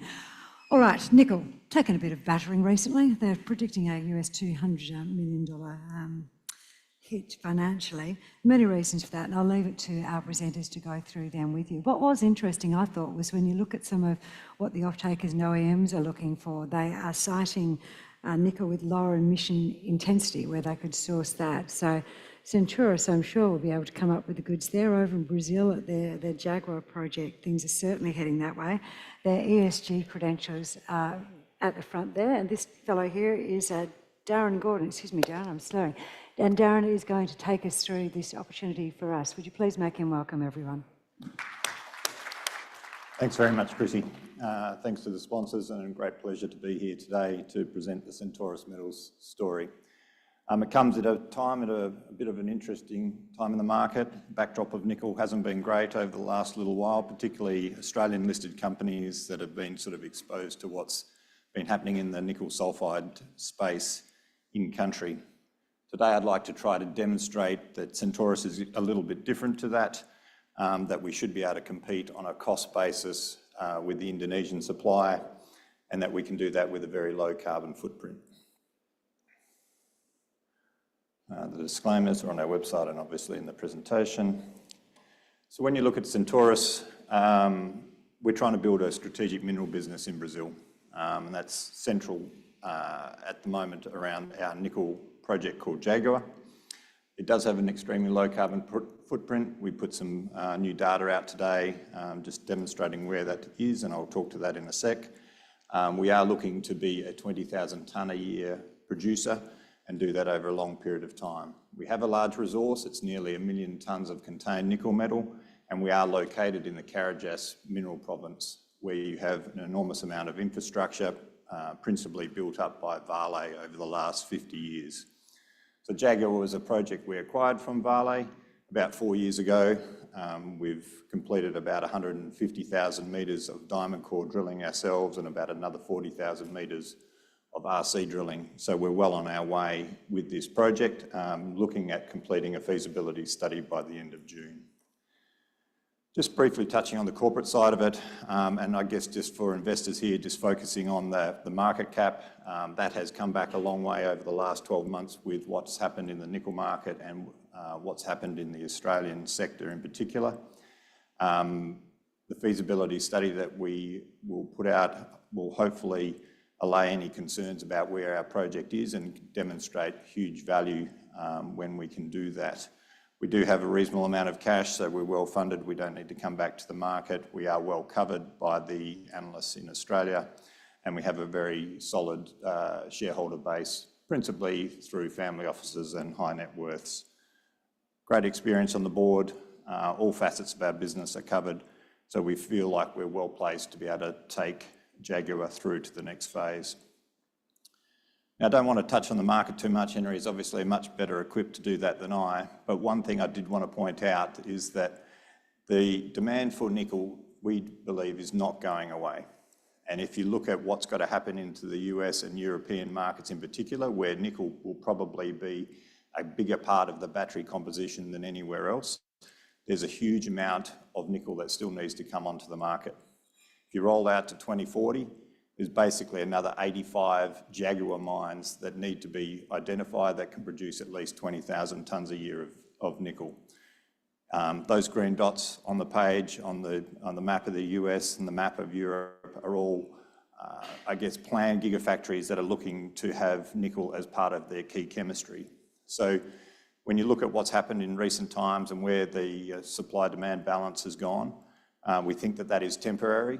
We do think that Indonesia's supply is real and will continue to be very real against the market backdrop, but there is going to need to be a lot more nickel supply coming on stream to be able to meet the market, and I think that will come with higher incentive prices to bring back nickel supply online.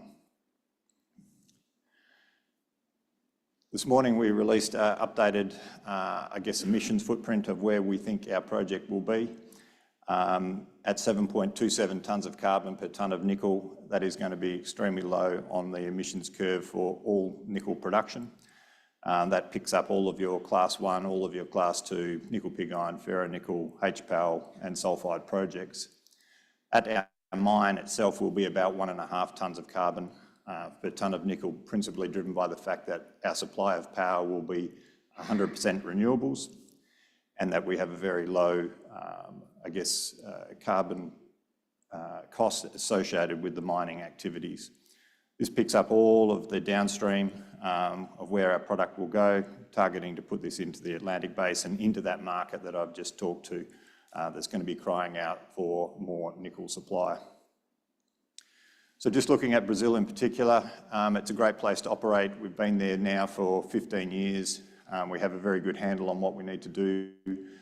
There's a very clear tenement system, exploration licenses to mining leases. We've made our mining lease applications and they have been approved from a technical perspective.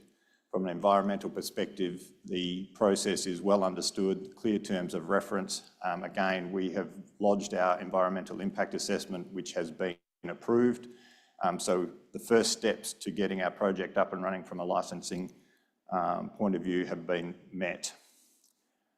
Interestingly, there's a 15% tax rate for the first 10 years in these projects because we are based in the Carajás. They are obviously looking to develop this area more and more. But the biggest, I think, sell to the whole of Brazil and what it can do for the supply of critical minerals into the world market is the fact that its power is coming off the grid already at about 80% renewables.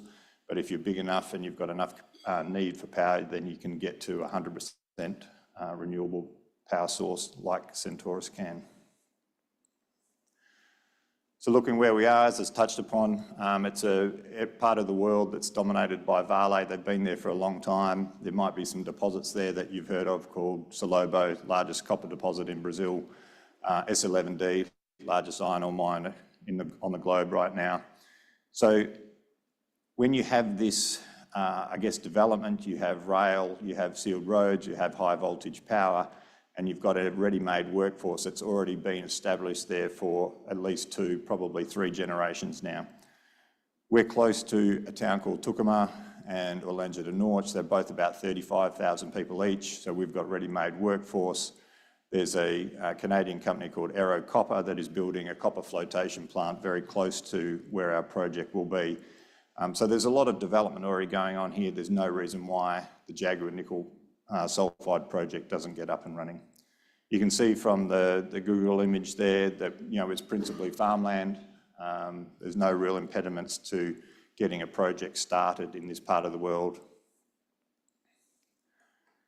Just touching upon some of the infrastructure you see there, obviously the big dams for the hydro systems, the port where we'll be looking to export from called Vila do Conde, and a couple of photos there of the Aero Copper operation, which is looking to commission probably in June or July this year. It really just shows what the opportunity is and the fact that we can bring a project like Jaguar together. The resource is nearly 1 million tonnes of contained nickel metal. We do think it's one of the best undeveloped nickel sulfide projects globally. It is going to be open pittable probably for the first 15 years of its life, as can be supported by the measured and indicated component of the resource.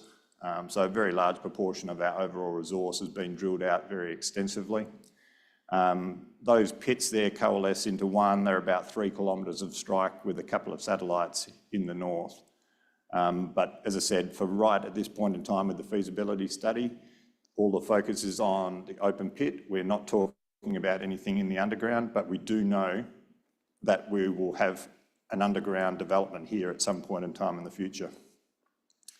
You can see from the drilling, the ore bodies here are vertical, sub-vertical zones of mineralisation. We've drilled down to about 1,000 metres deep. We've still continued to hit mineralisation there. Those sort of intersections are not in our resource yet. Probably the deepest drill hole that's gone into the resource is around 500 metres deep. So we do see that the next JORC resource that we put out will have a fairly significant uplift in the overall mineral resource, albeit it won't impact the feasibility study that we're completing now, given that that's principally on the open pit mineralisation. When you look at Jaguar in the context of global nickel camps, there's a number of very large deposits in North America and Canada that are relatively low grade.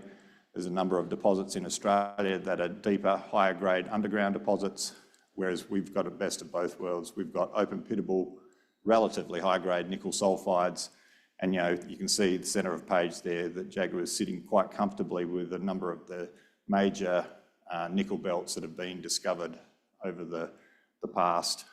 So we feel very fortunate to have this deposit and to be able to bring this to market. The feasibility study is being completed now, having that to come out in June. Very high level schematic of what it's going to look like. You can see the pits in the background with the tailings dam, typical nickel flotation plant there. The mining work's been done. The capital and operating cost estimation is coming together now. So it's really all of the final touches of pulling the feasibility study together, which hopefully will demonstrate to the market at large that the market cap that the company now has is well under where it should be relative to the value that this project can deliver. There's nothing complex about the flow sheet. It's a very traditional nickel flotation plant. It's been done many times before. We have simplified this project in recent months, just trying to pull it back from what was originally going to be a sulfate project. But we obviously didn't want to take on too much in our own right, whilst nickel market conditions weren't overly conducive for a junior trying to build very large capital projects. So we're focusing on a nickel flotation plant to produce a nickel concentrate, which we'll look to put into the market. As I touched upon a little bit earlier, the approval side of things is coming along really well. I think sometimes Brazil gets a bad rap for the approval process and how long it takes. I actually think we can get through these approval processes probably quicker than a lot of places, particularly some of these free trade agreement countries that sit inside the IRA legislation. So we've had our environmental impact assessment approved. So we've had what they call a preliminary licence already issued. We've had the technical approval of our mining leases already granted. To get the final issue of the mining lease, we need the second stage of the environmental approval, which is what they call an installation licence, which we should have by September or October this year. That preliminary licence really was the largest part of the process, so we feel very fortunate to have all of that in place. We've got the team on the ground in Tucumã. There's a number of other aspects of our ESG credentials that are being sort of fostered in the local community, and we do a very good job of talking with those local communities and supporting jobs locally. So the feasibility study should come out by the end of June. We'll be looking to make an investment decision in the early part of next year. That's going to be reliant on the approvals, the mining lease and the the installation licence, and then obviously having our financing all lined up. Probably a 18-month to 20-month construction window, and then hopefully first production through the middle of 2027. Just briefly touch upon one of the other projects that we've got, because we are looking at strategic metals in Brazil. Project called Boa Novo, very close to Paraopeba, still in that Carajás mineral province. Early days, greenfields project. We're about to drill that probably towards late April. All the early stage geophysical work is demonstrating some very nice targets. But why I guess I emphasise this is that whilst Jaguar is definitely the focus of our attention, we do have exceptional skills being able to develop new projects, new critical mineral projects in Brazil. We'll look to foster our relationship with Vale to open up new opportunities in a similar way that we were able to pick up the Jaguar project in the first place. So we've got to focus on strategic minerals in Brazil. That's always been the case. I think that will be the case for some period of time, but Jaguar itself has a very low carbon footprint. We think that that's going to be beneficial. We know that nickel is going to continue to be supplied out of Indonesia in very large ways, so we're going to need to compete on cost. And we think that when we deliver the feasibility study, that we will be able to demonstrate that we can compete on cost. But overlaid on that, we have this very low carbon footprint associated with our project, which we think is going to be quite attractive to off-takers and strategic partners as we look to fund the project. It is in an infrastructure-rich region, so it takes away a lot of the hassle of actually going into a new part of the world. The Carajás has been established for a long period of time and has some very large projects there. And we expect that the cash flow generation from this project, which will be demonstrated in the feasibility, will be strong. So with that, I say thank you. We're at booth 22, so if you have any other questions, feel free to come and have a chat. Thanks. Thanks very much, Gordon. Much appreciated. All right, our next presenter. Leap up here on stage with me, sir. You've got a very interesting set of skills. He is both an engineer, he is also an environmental scientist. So a perfect marriage for what we're trying to achieve here today. He's won a raft of awards internationally. He's represented his country at many, many international symposiums on the environment as well. He has received the Natural Resources Forum for his contribution to driving innovation, education and real change in implementing sustainable policies and strategies. You've got a very long list of things that I could read out here, but obviously he's been chosen for a reason, not just because he's bloody good at his job, but also because he has all these really worthy credentials behind him. So I think I'll sit back, introduce you, Mr. Muchtazar, on behalf of us. We're going to nickel industries and listen to what you have to say about how nickel can become relevant and can make us money in our portfolios. Please make him welcome. Yeah, thank you, Chrissy, and good morning, ladies and gentlemen. It's a pleasure for us to be here. And I'm Muchtazar. I'm representing Nickel Industries Limited. We are one of the 10 largest nickel producers globally. And today, actually, our managing director, he was here last year, and we thought that this year we want to emphasize more on our sustainability approach in our operations. So that's why I'm here as the head of sustainability. And if you have any questions later, you can send me an email. It's also available, I think, in the conference webpage. And Nickel Industries Limited is an Australian public company. We are one of the ASX 200, and we were listed since 2018. So I think I couldn't agree more with the previous speakers that emphasize the energy transitions is only possible to be made if the raw materials, the ingredients, the transition metals are coming from the responsible and sustainable sources. And that's where we stand. So we started with the class 2 nickel production, the nickel pig iron. But now we are also embarking on a new journey, I think, to develop what we call as the third generation HPAL, the Excelsior nickel cobalt that will emit much lower carbon emissions, I think, than the conventional RKEF productions. And we operate in the 2 largest nickel processing hubs in the world. So we have 4 smelters at the moment. 3 of them are operating in IMIP, located in the Sulawesi Island, or we can call it the Big K Island. And then we have one smelter comprising of 4 production lines at the Indonesia Weda Bay Industrial Park, or IWIP, and with the production capacity of more than 100,000 tons of nickel metal per annum. Then in 2023, we also invested in the Huayou Nickel Cobalt project with the ownership of 10%. And then now we are working with the Shanghai Decent and also with the United Tractors, one of the largest Indonesian company, to develop the new HPAL that I will touch on later. So I think it was, we shared the view that Indonesia to the global nickel producers is very important. So we see Indonesia as important as Western Australia in terms of iron ore, and as important as Middle East in terms of oil and gas. So in terms of nickel, I think Indonesia produces more than half of the global world production. And here on the screen, you can see that the global EV manufacturers are investing in the country as well. So not just for the nickel refinery, but also for the upstream process.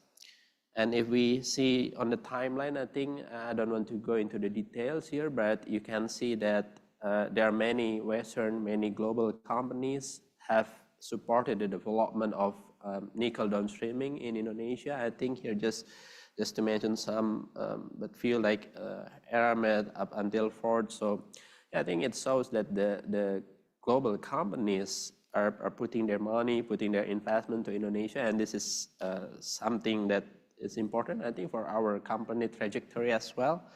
So be sure that Indonesian government support these investment projects, and I think they will provide necessary support to ensure that the downstreaming process will go over the line. And for us, Nickel Industries Limited, so we do try to reduce our carbon footprint. I will explain more later, but we also consider the social and the governance aspects as important to the environmental aspects, and that's why we focus on the three pillars: the environmental stewardship, the social responsibility, and then also the economic development. So in terms of carbon footprint aspect, I think we also work to develop the largest solar power plant in Indonesia with the capacity of more than 200 megawatts peak, and I will explain in the next slide. And furthermore, in the 2023 United Nations Climate Change Conference, or simply called COP28, we announced our net zero commitment by 2050. So it's the same as the Australian government. And we also aim to reduce half of our carbon intensity by 2035. So yeah, considering that our company operates in Indonesia, I think it's quite significant because Indonesian government commit to achieve net zero by 2060. So it means that we have to be pioneer in our field, and we have to achieve it 10 years faster than our peers in Indonesia, the country where we operate. And yeah, I think besides the besides the energy, the climate change, so we have started to implement renewable energy solutions in our operations. We have the solar plant that power our Heng Jaya mine with the capacity of 200 megawatts kilowatt peak, and it reduces our diesel consumptions. Approximately in its 25 life cycle, it will save up to 31 million liters of gasoline. So it's very significant, I think, in terms of the environment and also the cost.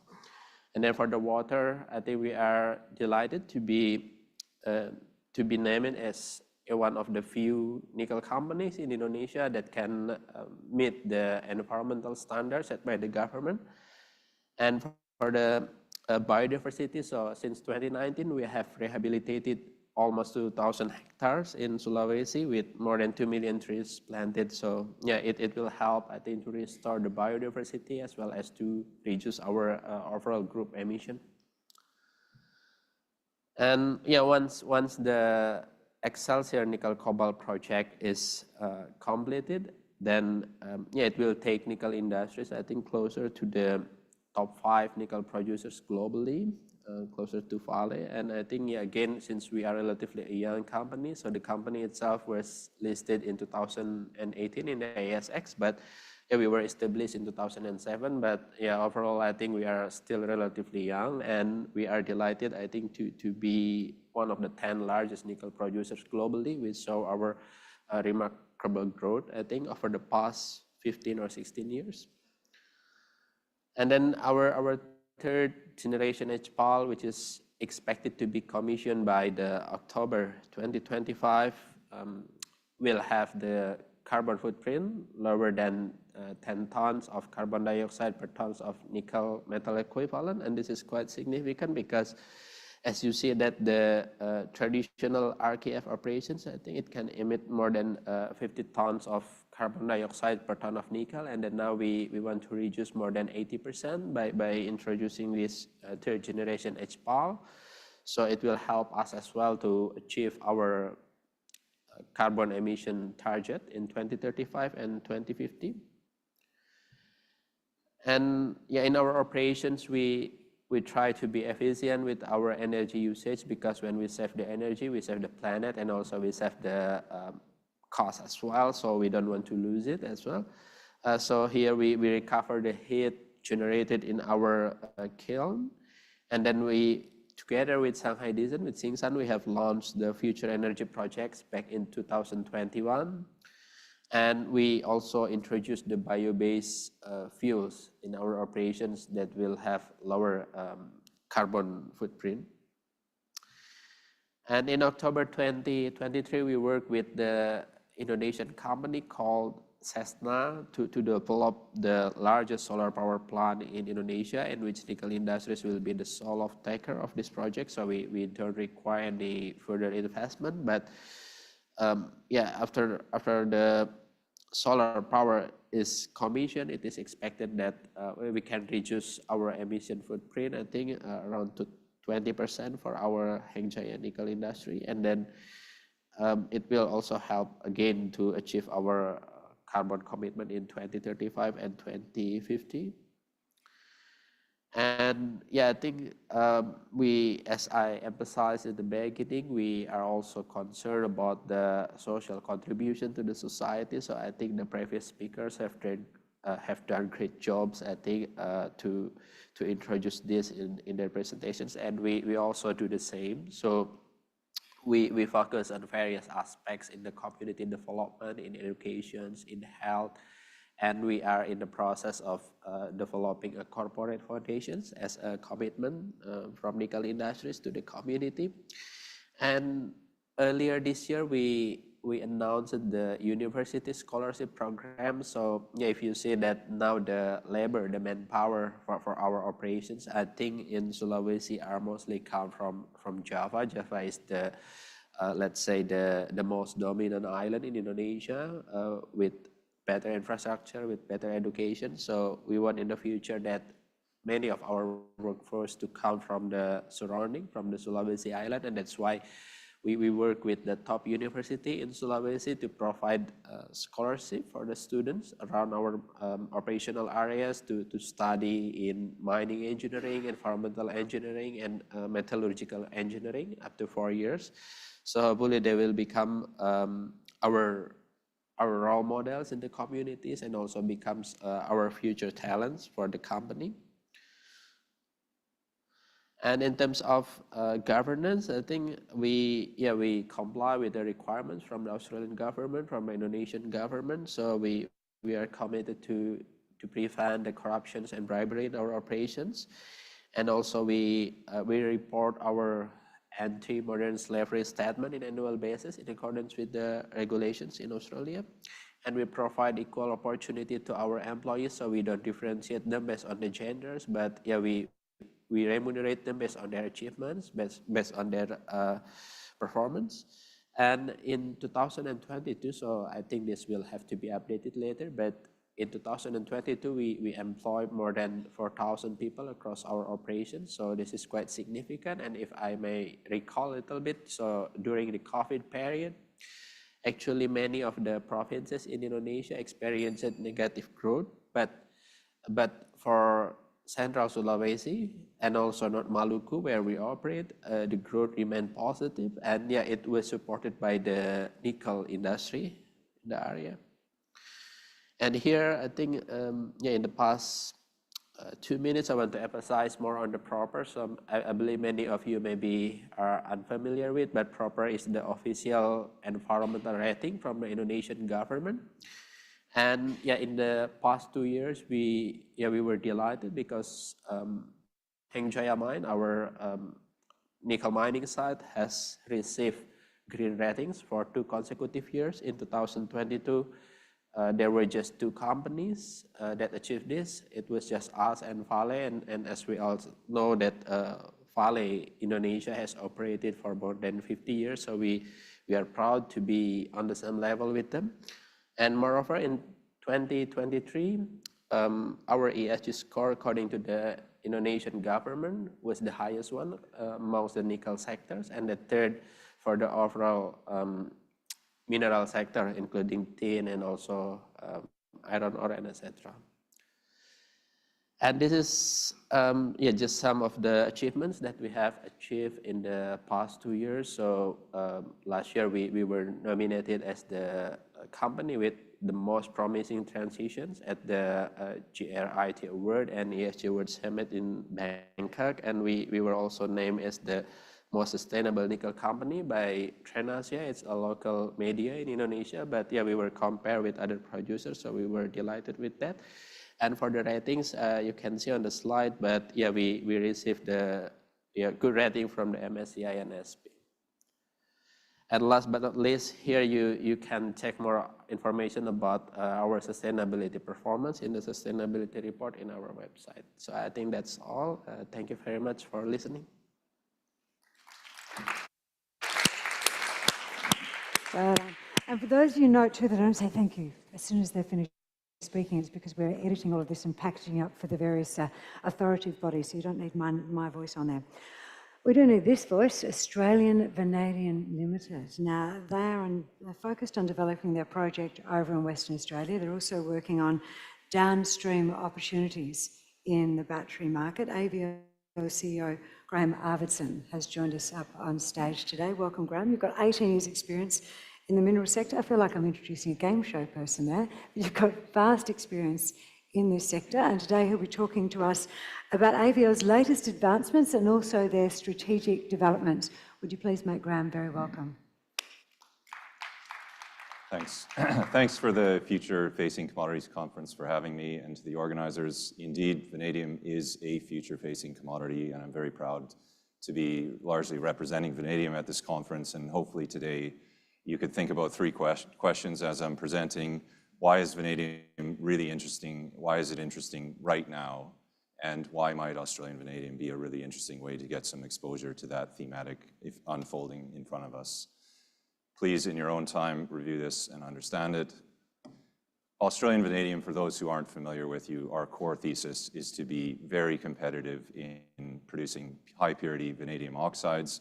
We have a tier 1 asset in Western Australia, and today is the first time we've presented to a public conference like this after we have done what is a very important step for our business, which is to merge with Technology Metals Australia, our neighboring business, and create a 1 + 1 = 3 outcome, where we are advancing one of the most advanced vanadium projects on the planet, and indeed underpinning our thesis to become the world's next primary vanadium producer. Why it's a tier 1 asset is because even before the merger, we were underpinned by a 25-year mine life and a C1 OPEX of $4.40 per pound, which puts us and any vanadium producer below $5 a pound in world-class territory, where we could survive any commodity price cycle, being a lowest quartile producer, and then benefit in the upside as these thematics as a battery metal unfold. Indeed, being in Western Australia is vitally important because currently 85% of the world's vanadium supply comes from Russia, China, and South Africa. So there's a strong need for jurisdictional diversification of supply. Vanadium is a critical metal used in aerospace and defense applications, and equally for the energy sector, it's vitally important that vanadium plays a role in decarbonization moving forward. So the recent merger unlocks the corporate synergies which underpin us becoming a much more bankable asset, but also it unlocks physical synergies that I'll talk to you about today. And then there's the market. So there's this incredible moment happening right now that we are really excited about, where long duration energy storage, in the speak of the energy sector, that are batteries that can move electrons for 4 to 12 hours. That piece of the sector is new, and there's this unique 20-year-old technology that has been commercialized at gigawatt-hour scale called vanadium flow batteries that are uniquely economic and uniquely technically a good fit for long-duration energy storage. There is also a significant dearth of other technologies that can meet the need. And for perspective, there's a 48% CAGR forecasted for that energy sector between now and 2044. It's a staggering terawatt-hour story, and even if vanadium plays a small part in that, it's going to be incredible. And I think what's giving us a lot of confidence right now that this is a here and now story is indeed, like in lithium, China are first movers. They are installing gigawatt-hour batteries. Literally yesterday, they announced another 1 gigawatt-hour battery going in. Last year, they put in 5 gigawatt-hours of vanadium flow batteries into their grid. They're poised with announced projects of 15 gigawatt-hours going in this year. And I'll elaborate on this further. It is a China story right now in terms of really driving that demand change, but we're also seeing scale adoption of this outside of China, and we're really excited about the opportunities for us to participate in the energy markets in Europe, the US, and Australia. Australian vanadium, of course, our core moat for being competitive is to be a low-cost producer of high-purity vanadium oxides that are really suitable to battery and critical metals applications. We're laser-focused on getting that done, but equally, we want to highlight this business has this wonderful optionality built into it. In 2023, we constructed a commercial-scale electrolyte facility, and just last week, we're very proud to announce that we have already commissioned successfully and produced battery-ready electrolyte. And we have another business that we've owned for over 5 years that has been doing all the hard work to build this incredible network of customers, battery manufacturers, and a project pipeline in vanadium flow battery use at exactly a time where this long duration energy story is playing out. So the optionality for us to then leverage our ability to already be an electrolyte manufacturer and all of that IP built into vSun Energy allows us to continue to build other value streams in the business that we look forward to working on. And this really is that time. So why is this happening? Variable renewable energy factors are increasing dramatically in many jurisdictions, places like China, where renewable energy needs to be moving electrons from day to night. And indeed, China is, by 2025, would just on announced projects alone would indicate you'd need about 11 of our projects in 2025 to meet that demand. Now, there will be other supply-side responses, but as a low-cost producer, we're very well poised to participate in that sector. And whether that's assisting China with supply or other jurisdictions who are also adopting the technology, we're really excited. And fundamentally, we think this is that inflection point. 3 years ago, 1% of vanadium went into batteries. Currently, 10% goes into batteries, which in and of itself we think is a structural change.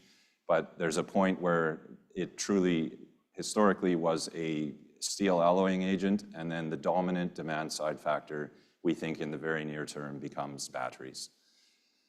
The other thing happening in China, and as a lithium person spending the last 5 years there, I just see wonderful parallels here where China is deploying a similar playbook, and they are developing not just the batteries and building them out at scale and successfully commissioning them, they're also building factories. So here you see, just in the last 12 months, factories for flow batteries that have been announced that would be the equivalent of 25 gigawatt hours per year. That's about 25 of our operations to meet that demand.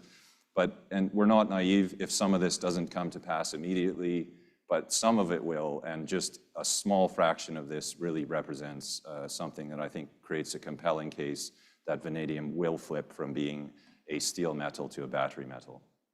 Very quickly on our project, it is important that we're in Western Australia from a jurisdictional standpoint and from an ESG standard standpoint, and all the benefits that flow from being in the wonderful ecosystem that we're so grateful to operate in Western Australia. But importantly, West Australia in the Midwest here has a jurisdiction scale vanadium opportunity, and I would personally be so enthused if we could create a lithium story like we did in lithium, where Western Australia has now become the largest lithium producer in the world. There are a load of VTM-style deposits in this area. Of course, I'm going to tell you ours is the best, and indeed there are lots of other people who would conclude that. And we are indeed the most advanced vanadium project in this area. But we want to see our project as not just stage one, which is the very large-scale, low-cost producer story, but if the demand follows, we want to be poised to participate in the growth of the sector. Just very briefly on the merger, it is a really important story emerging for us where we achieved the corporate synergies through the merger in February, but we're really just now coming to understand the physical synergies that when we can actually remove the invisible boundaries called tenements, right, and then have an optimized way of mining the ore body, there's actually ways that we can continue to further improve on this tier one asset in terms of operating cost and capital cost. And we're working very diligently now to do that. So in April, we expect to announce the combined mineral resource estimate, which is taking two 25-year mine lives, unifying them, removing those invisible boundaries, and creating a 1 + 1 = 3 outcome. And then also launching what we are calling the optimized feasibility study, where two companies have world-class DFSs. We're taking what the optionality created out of the merger can do and building that into what we think is an even better asset in an OFS that will then underpin the financing of the project.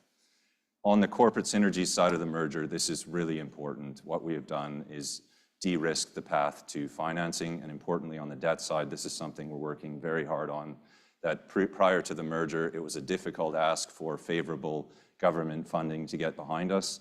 Now, with one company owning the entire ore body and in the advanced state we're in, and in very advanced discussions with those favorable parties, we do expect to be able to be successful now in garnering the support of those favorable debt funding opportunities, and we're also working very hard on the rest of the debt package. Importantly, last year we secured a $49 million federal grant. This was paid out in a first tranche of $10 million before, but some catalyst to watch out for is we're working very hard to unlock the additional milestone payments in that grant, and I think it's a wonderful way for us in a non-dilutive way to continue to get working capital to develop the asset. Importantly, through the merger, we retained a very supportive investor, being Resource Capital Funds. They're a very sophisticated investor and a great partner, and they really do believe the vanadium thematic, and particularly the role that flow batteries will play as a fully commercialized, ready-to-go technology that's highly economic for long-duration energy storage.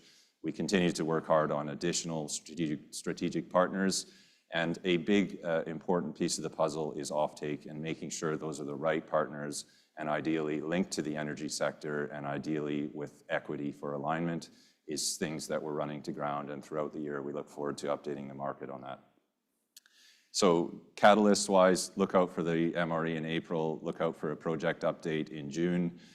We also are diligently working on a scenario where two businesses were very well advanced on our permitting, so making sure that we unify those permitting processes in the most expedited way and making sure it gives us the optionality in the asset that we need is important, and we'll keep updating the market. But this business is one of the most advanced in terms of permitting to a very high ESG standard level that you'll find in the vanadium sector. We talked about offtake, but there's also some co-product opportunities here that we're just putting our foot down on offtake, securing binding offtake to just make sure that aspect of the project is de-risked in the near term. And so all of these strategic imperatives are better enabled by the merger, and really just completing it in February, we're just getting started at really putting a foot down on the pedal under the lower risk scenario of really proving up that this asset is investment ready, and indeed we can move towards production in the near term. In summary, 25-year mine life before, but with the merger, you've taken two 25-year mine lives and also doing a 1 + 1 = 3. It's an incredible scale asset. We already previously in the DFS had a 440 C1 OPEX. In the vanadium world, if you're unfamiliar, if you're less than 5, you're a world-class producer and you can survive the commodity cycles. And for us, as people in our team who have operated vanadium assets, it is vitally important to be competitive in producing low-cost, high-purity vanadium oxides. That's our story, and that's our core thesis. We also are already successful in producing electrolyte, participating in the value chain upward, and we're poised right at that time where there's an inflection point happening. And vanadium has gone from 1% 3 years ago to 10% in batteries. And I hope some of those statistics in China can draw some parallelisms with the lithium story, where indeed the transition is going to happen very rapidly and move from being a steel alloying agent predominantly to now a market where the supply-demand dynamics are driven by batteries. And we're really excited to be ready to go in that space. We're also advancing all those strategic imperatives, so do watch out for opportunities on the debt side in particular that will, I think, signal very strongly to our investors that this is an investment-grade Tier 1 asset and de-risk the path to FID. And don't forget, there is some very significant optionality built into this business in our capability to produce electrolyte, but also with VSUN Energy, where for over 5 years, we've been building really strong relationship with utilities and energy sector players, and the IP and knowledge of how and where flow batteries have a value in use, and deep relationships with credible flow battery manufacturers internationally. So I invite you to come talk to me. I'm around at the conference, learn more about the business. If you can get behind the vanadium thematic, indeed, I think AVL is positioned as the next global leader, and we hope to be the very next primary vanadium producer. Thank you. Thank you very much, sir. Now, innovation is a big part of the future of the resources industry. One of the TV shows that I host in and produce in Australia is all about innovation, and I love the sound of what this next company is achieving, Geo40. Hello, you've snuck up on me. Well done. I love what you're doing. You've developed a unique ion exchange technology for lithium recovery, processing a wide range of global brines.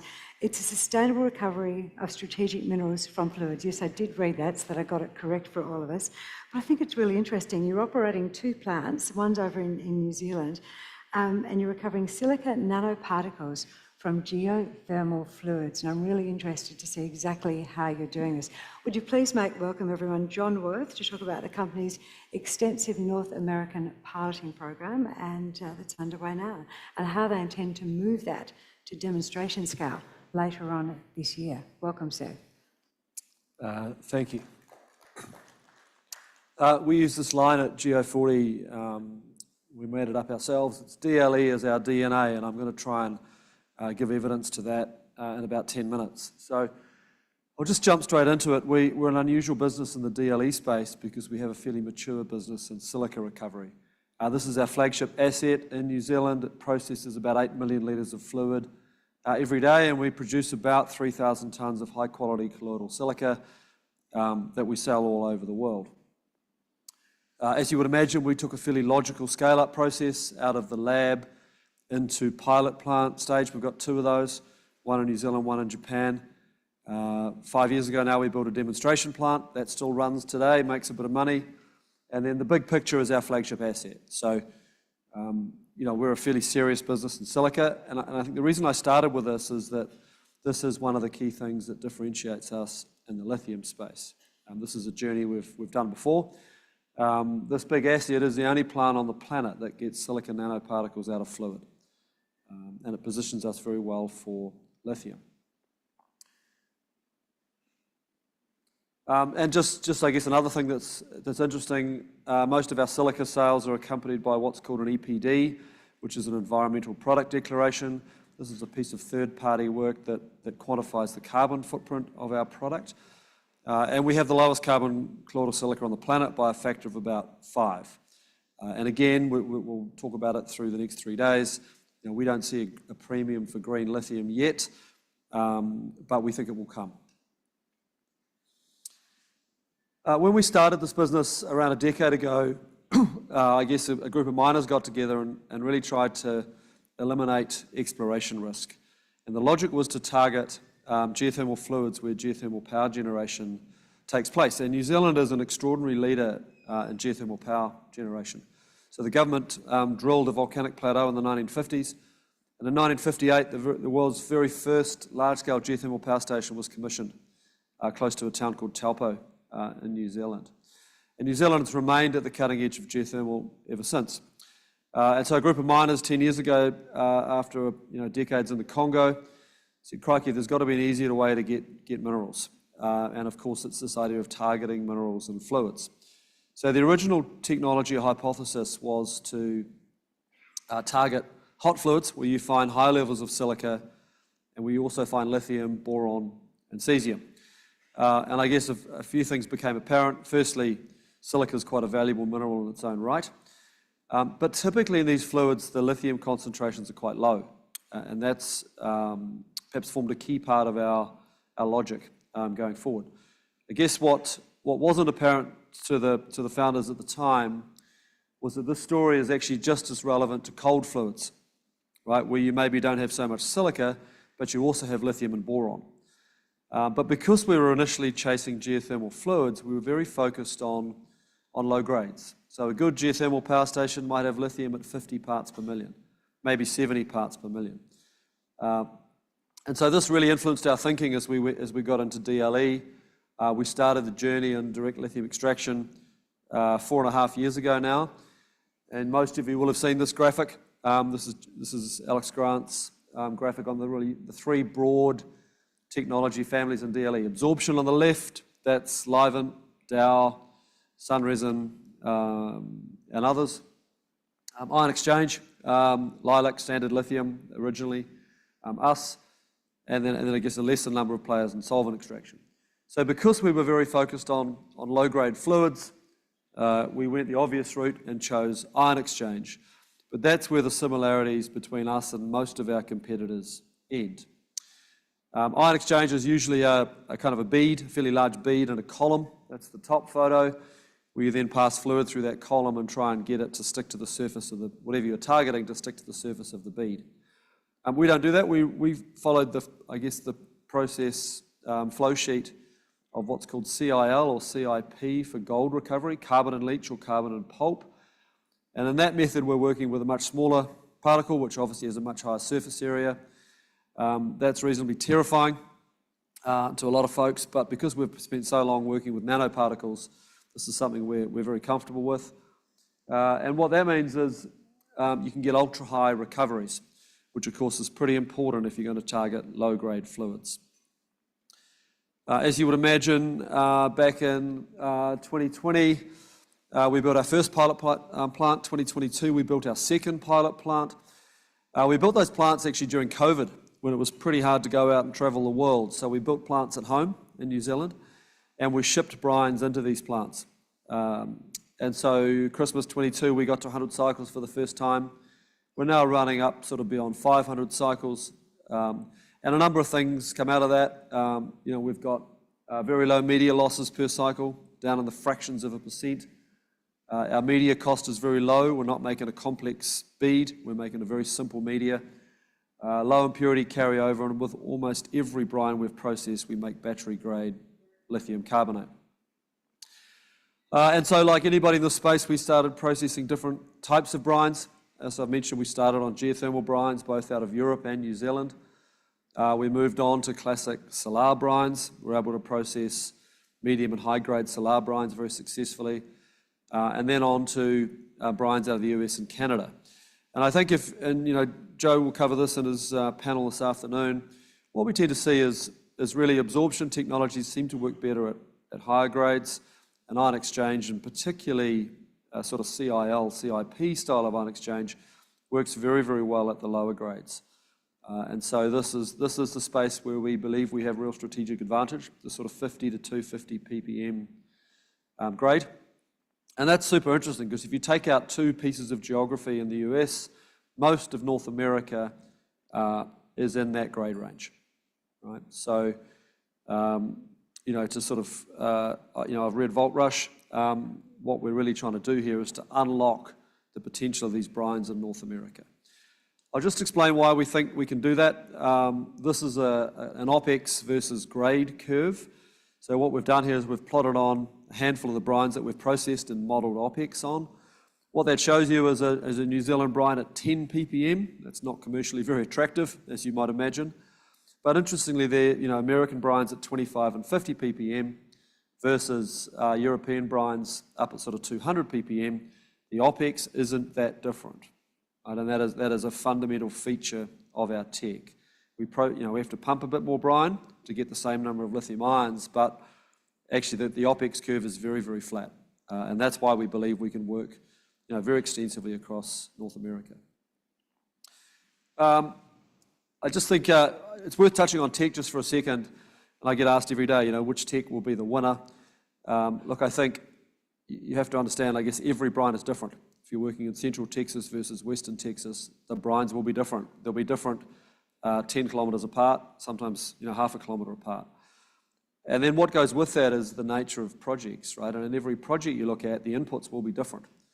You'll have, obviously, the different brines. You'll have different reagent costs, state by state, province by province. You'll have different environmental regulation. You'll have different utility costs and so on, right? And what that means is that the techs will all shake out and perform differently in different places.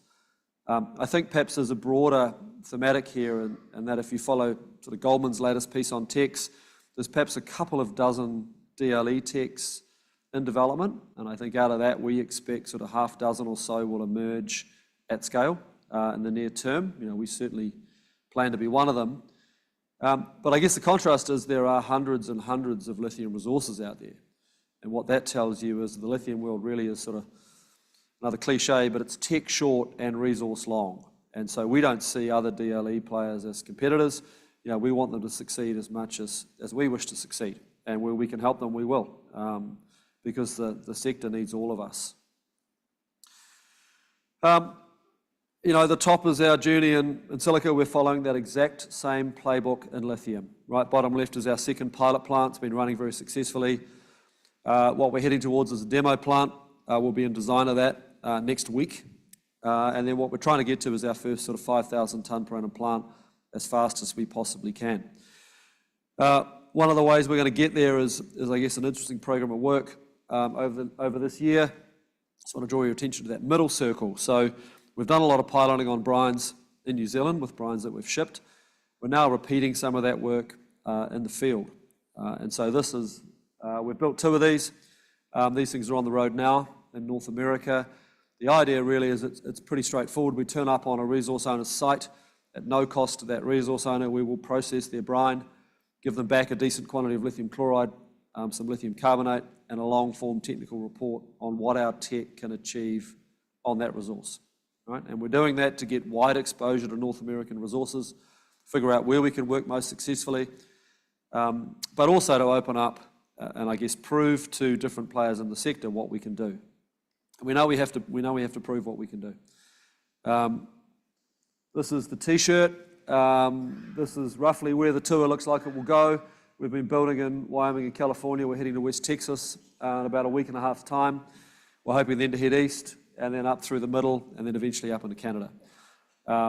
Music lovers might recognize the font and the cheesy bottom line, you know, North America, lithium nirvana. So it's looks like being a lot of fun. I just want to touch on, you know, North America is a very interesting place in terms of lithium brine resources. And we've heard a lot about the oil field formation waters, or the separation waters, probably more accurately. And we've heard, we've seen Exxon buy an interesting site in Arkansas. I think these resources are very interesting because they're the opportunity to scale fast. Now, these are brines that have been separated from oil and have been re-injected since the 50s. Right? So if you can target these brines and pull lithium out of them, that is an opportunity to scale fast. And the scaling opportunity is really on the DLE guy. It's really limited by how fast the DLE player can scale up. And we think that makes these particularly interesting in the near term. I guess the interesting part there is if you're working on oil and gas separation waters, you will have to do pre-treatment of those brines. So you have to get good at being both a DLE guy and a pre-treatment guy. Those things sit hand in hand, and they will drive your OPEX, and you need to be very good in that space. I think the other extreme that we're seeing in North America is, I guess, the cleaner formation waters. This is drilling holes into aquifers. That's a space that's not quite so developed. A lot of people are, still land banking, just starting to think about drilling programs. That's going to take some time. I guess the nice thing about those brines is they're typically cleaner, so your pre-treatment costs tend to evaporate, and they'll probably lead the cost curve in the medium term. I think the other thing that's interesting is another sort of resource category in the middle that's emerged, things like potash brines. Some of these brines that didn't look very interesting a couple of years ago that might have had 80 ppm lithium in them, if you've got the right tech, they become pretty compelling. Look, our job this year is really to try and get this right. We'll get out on a bunch of sites. Our job here is to emerge this year. We've been pretty invisible as a New Zealand company. That's changing very quickly. We want to be the DLE partner of choice in North America. And we've got a fair idea what that looks like. That means we need to have the most robust tech that works across a whole range of different resource types. We want to be the best supported technology. We think a DLE tech partner has to be glued to the project for the life of the project. Right? DLE is complex, the offtake products are complex, and the brine will change. That means you need a great team. You need to be great people to work with. You also need to make the best quality products you possibly can at the back end, right? Lowest impurities. And much as we do in New Zealand when we work with Maori and exercise kātiakitanga over our resource, you obviously need the highest standards of environmental performance. And we think if we do those things right, that will get us into partnerships with the best brine owners. Right? We think the best brine owners want the very same thing. As you would expect, we're a fairly small company, but we do formal ESG sustainability performance reporting, 2 annual reports, a sustainability performance report and an annual report. When you're working with oil and gas majors in the US, they would expect nothing less. And I guess just to wrap up, we've heard a lot of negative sentiment about price. I think there's an interesting piece here. I think the fundamentals of the industry are very strong. If anyone's driven the car that's parked out in the exhibition hall, it doesn't take any convincing. These are great cars. We think lithium's never been more exciting than it is today. And just to wrap up, Tribeca, we use them in an advisory capacity. We like them very much. We're very pleased they're sponsoring this conference. They're also one of our investors. So kudos to them for bringing this group together. Nice, shameless plug, Jonathan Worth. Well done. All right, 6 billion tonnes In resources, Magnetite mines, they're developing the Razorback iron ore project in South Australia, and they're doing that to meet the accelerating demand for premium DR grade products created by the iron and steel sector's decarbonisation. Now, the company's CEO is this fellow here, Tim Dobson. He's got more than 30 years of international experience leading and developing world-class operations. He's here today to discuss recent advancements at Razorback and South Australia's green iron opportunity. Please make him welcome. Thank you, Christy. Great to be back in Singapore, and sadly it's 35 years of experience now. Time's moving on. When you think about future-facing commodities, you might not think about iron ore first thing that comes to mind, but as you'll hear from me in the next 15 minutes, magnetite, as one of the key iron ore minerals, is very much a critical mineral for our future, and in fact one of the most important future-facing commodities. I'll be talking about our project, which is based in South Australia. We're a small company with a monster project. As you heard from Christy, 6 billion tonnes we have in mineral resources. And we are in the middle of a massive and profound transition from steelmaking as they decarbonise and move away from carbon and coal-using technologies to technologies that need to use hydrogen and therefore a very high-grade iron ore. And I'll explain that as we go through this process. But on the right-hand side of this slide, from an investor's perspective, you'll see that the time is now, if you're thinking about investing in this huge space of future-facing commodity of magnetite, now's the right time. We're actually a very unnoticed company at the moment, very small market cap, but we've spent the last 2 years rebuilding the team, including the board and management, to time the project delivery of our project in line with what's happening in the global steel market. For example, Simon Wonke, the second director on the left-hand side here, he was the CEO of ArcelorMittal's global mining business, for example, up until he retired a few years ago, and he's chosen magnetite mines to join the board. Myself, I come from an operations background, 35 years in large international global mining projects, a lot of time in high-pressure acid leach, nickel and cobalt. I was the president of the Ambatavi joint venture in Madagascar for 3 years. That's an $8 billion nickel and cobalt project, very complex. I'm glad to say that magnetite processing is nowhere near as difficult as high-pressure acid leach. So what's happening in steel making? Steel is a massive industry. It's grown incredibly strongly, as you'll be well aware, over the last 50 years. It's in every part of our built-out environment, and it's continuing to escalate. It's just under 2 billion tonnes a year now of new steel is made, and that consumes over 2 billion tonnes of iron ore every year. But it's a very dirty industry from a climate change perspective. 8% of global carbon emissions actually come from steel making. So this actually is having a profound effect on the climate itself, is the actual art of making steel. You can see from the chart on the bottom left how much of a change has to happen in the carbon footprint of steel makers between now and when the mandates for most of the steel making governments have made to decarbonise their industry.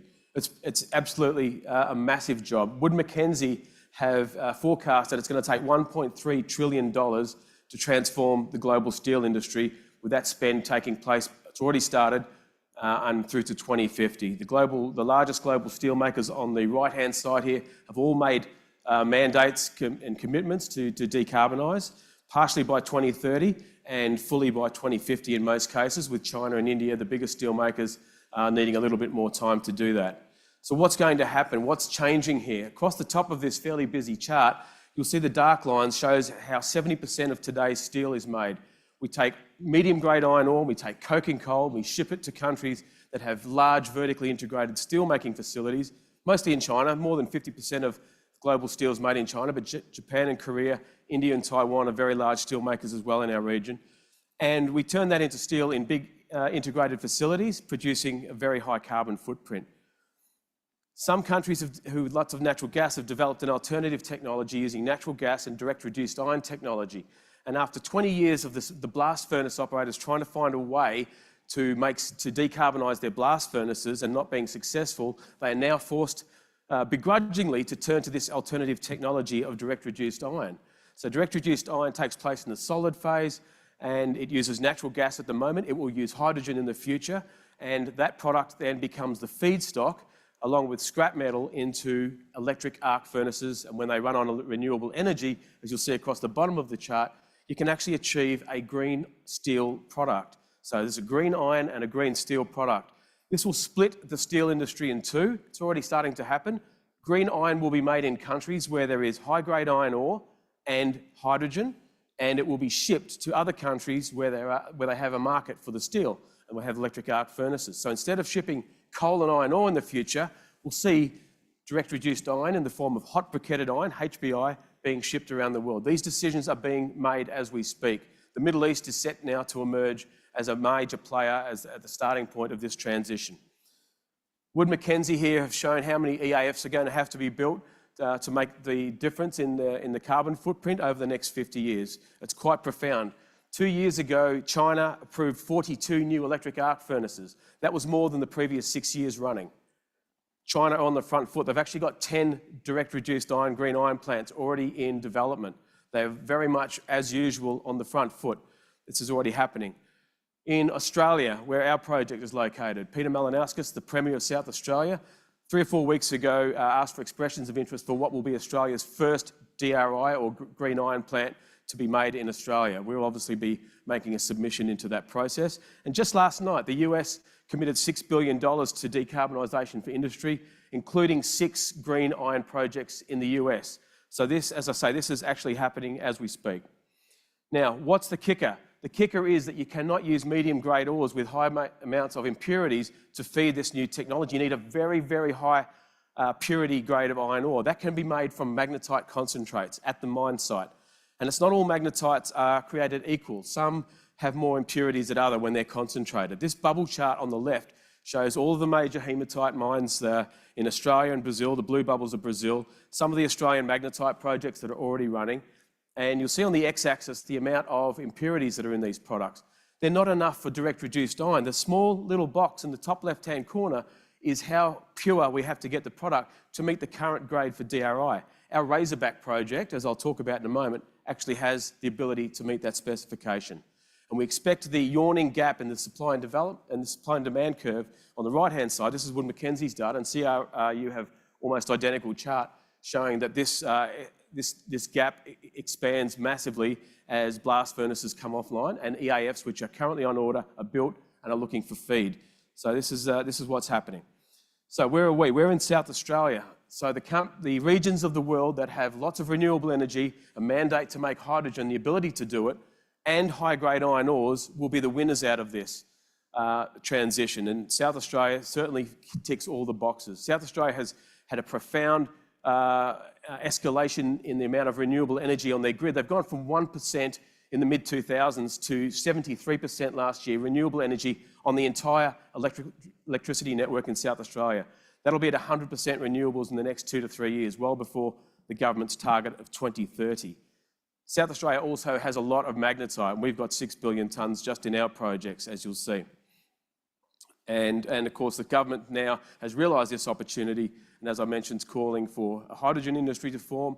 It's supporting that, and now a green iron industry to form on the back of it. This is what our project looks like. It's massive. It's outcropping iron ore. These ridges are pure iron ore. They've got magnetite ridges all the way through. This is 12 or 14 kilometres of 110 kilometres of strike length we have in our tenements. This is our Razorback project. There's 4.5 billion tonnes in this project alone, and last year we converted 2 billion tonnes of this resource into ore reserves ready for development. We're halfway through a DFS to bring this big project to life. Where is it located? 240 kilometres to the north-northeast of Adelaide and 160 kilometres east of Port Pirie. You'll see there's a railway line running 50 kilometres to the north, which is, from an iron ore perspective, is a godsend to have rail logistics infrastructure so close to the project. So that's a big tick for this project as well. We have 2 ports to choose from. We've put green dots on 2 ports here. We see those, along with the government of South Australia, as the logical places for these green iron hubs to form, where hydrogen will come together with high-grade iron ore and produce green iron into the future for export to our regional steel makers in particular. Our domestic steel industry is not that big, but our regional steel industry is huge. The project uses conventional standard technology. As I said, high-pressure acid leach, where I've spent half my career. It's extremely complex. Concentrating magnetite is extremely easy. You grind it down to a very fine point, you put it across a magnet, you separate the magnetic particles from the non-magnetic particles, and you end up with a very nice concentrate. It'll look like any other mine as you fly across Australia. For those that fly across Australia, open pits, waste dumps, tailings dam, plant, very straightforward technologies. We've chosen a 5 million tonne per annum output as our logical starting point. Stage 1 for our project will be 5 million tonnes. That's not too big to fail because it's too big a mega project and will blow out in cost and time, and not too small to fail because of poor margins. 5 million tonne is the sweet spot, but with such a big resource, if we stayed at 5 million tonnes, we'd be still running after 90 years on the current resources at Razorback. So logically, we would expand to 10 million tonnes after a few years, and we've established our brand and settled the plant down into production. Capital costs for such a big plant, the bottom line on the table on the right shows you just between $1.3 billion US dollars is required to get stage 1 up and running, and that will double to get stage 2 up and running to around $2.5 billion US dollars. So it's a big, expensive project. And as you'll see in a moment, we certainly don't anticipate funding this on our own as a junior ASX-listed company. We had Wood Mackenzie do a piece of work to us to place us on the global cost curve of iron ore production on a value in use basis. So this is where we take all iron ore specifications. Low-grade ores have discounts, high-grade ores have premiums over and above or below 62%, which is the current benchmark you see on the news each night. And we bring all that onto one cost curve by subtracting or adding those discounts and premiums. And that way we can compare all world production.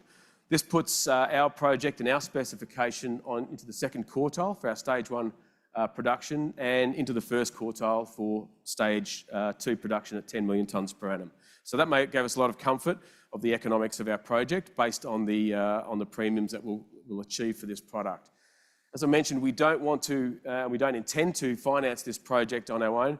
This is logically a joint venture with motivated off-takers. Very, very well proven model in Australia for large iron ore projects and coal projects for that matter. I've spent the last 18 months after joining the company talking to a whole range of potential partners for this project, and there's been a long line. We're actually having the luxury of being able to pick and choose who we want to talk to the most, and we're currently in transactional discussions now with several parties in the region, which I can't talk about yet because we haven't made announcements about helping us fund through the rest of our DFS and get us to an FID and then earn the ability to become a joint venture partner for our project. And this momentum in interest in our project has escalated massively just in the last 18 months. From an ESG perspective, I come from a bigger company background, as you've heard, and myself and the board understand that we need to create the platform of the company that we want to be. We've actually branded our ESG platform. We've called it Foresight, and we are set out to role model stakeholder engagement and aligned ourselves with our customers' downstream steel industry transparent sustainability reporting functions. So that's our ESG platform.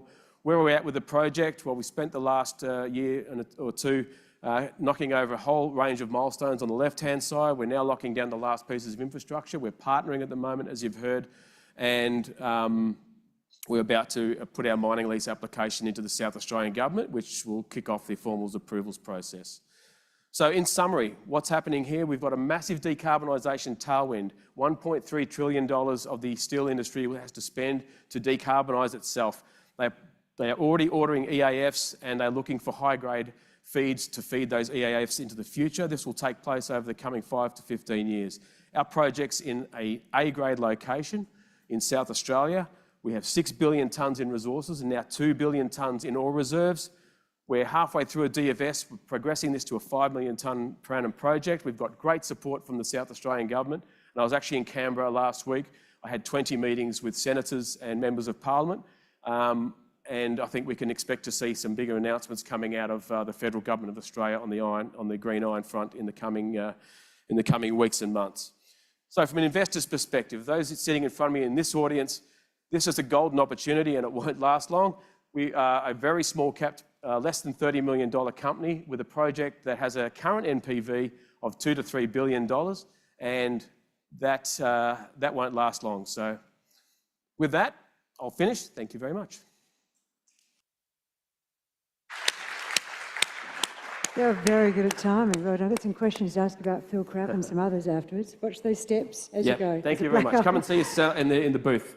Thanks so much. That was really interesting. Right, first of our 3 panel sessions for today, and the topic is Decarbonisation, a generational investment opportunity. We've got 3 panel sessions. We're also doing lithium and what else we do? Lithium today.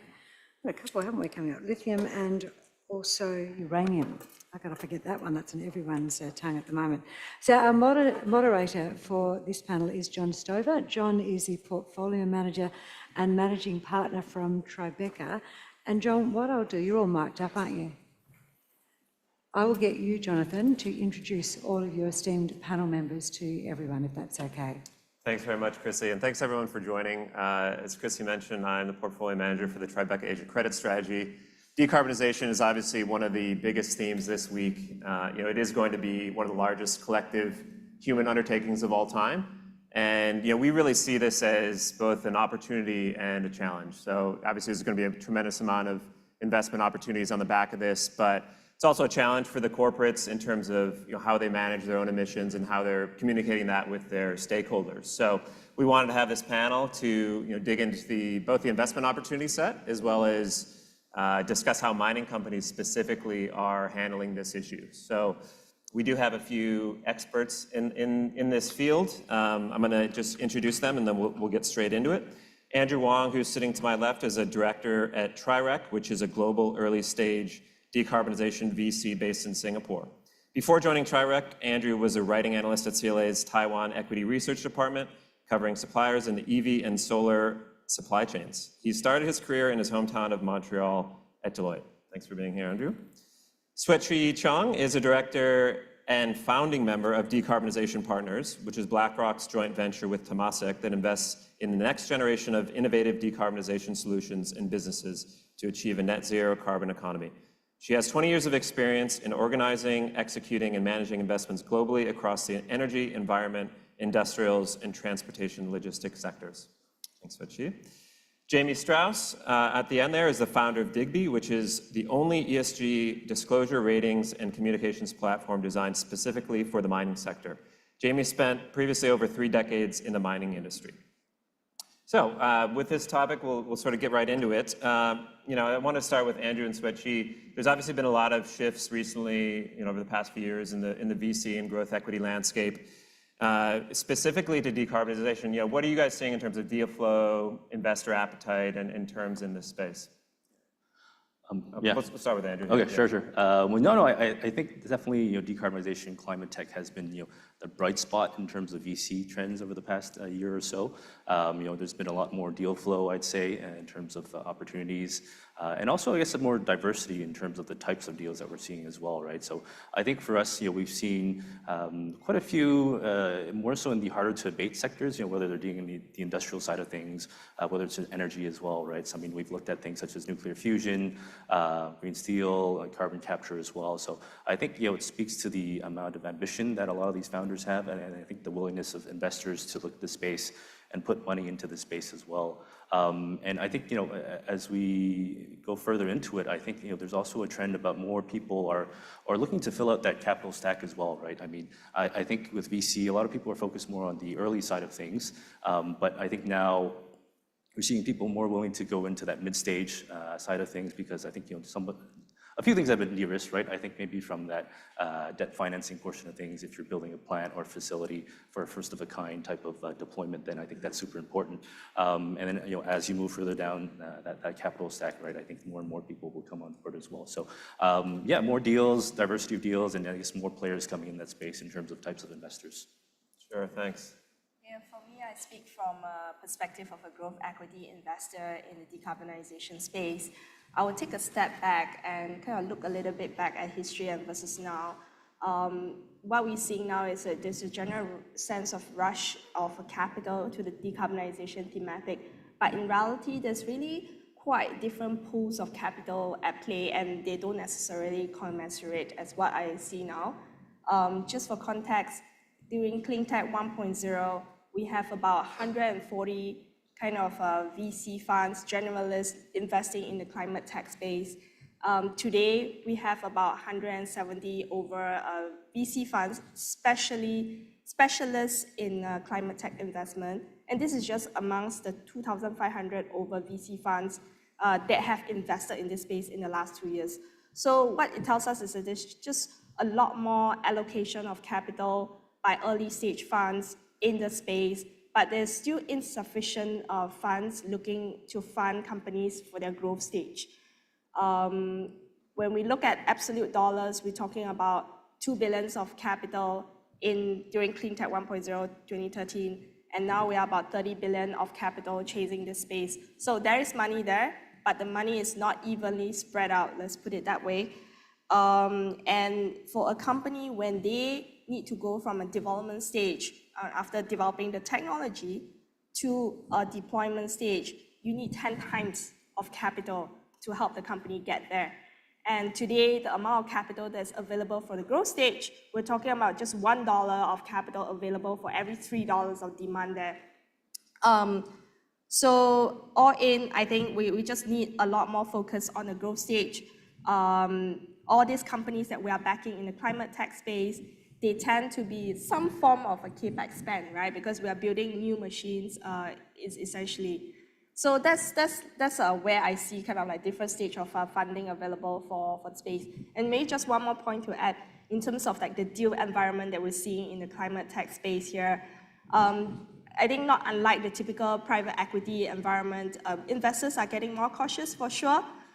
People are focusing on sound business model, good technology, but increasingly we're seeing trends like slower exits in terms of IPO, M&A, meaning that companies will have to stay private for longer. So more opportunity in terms of private equity investments.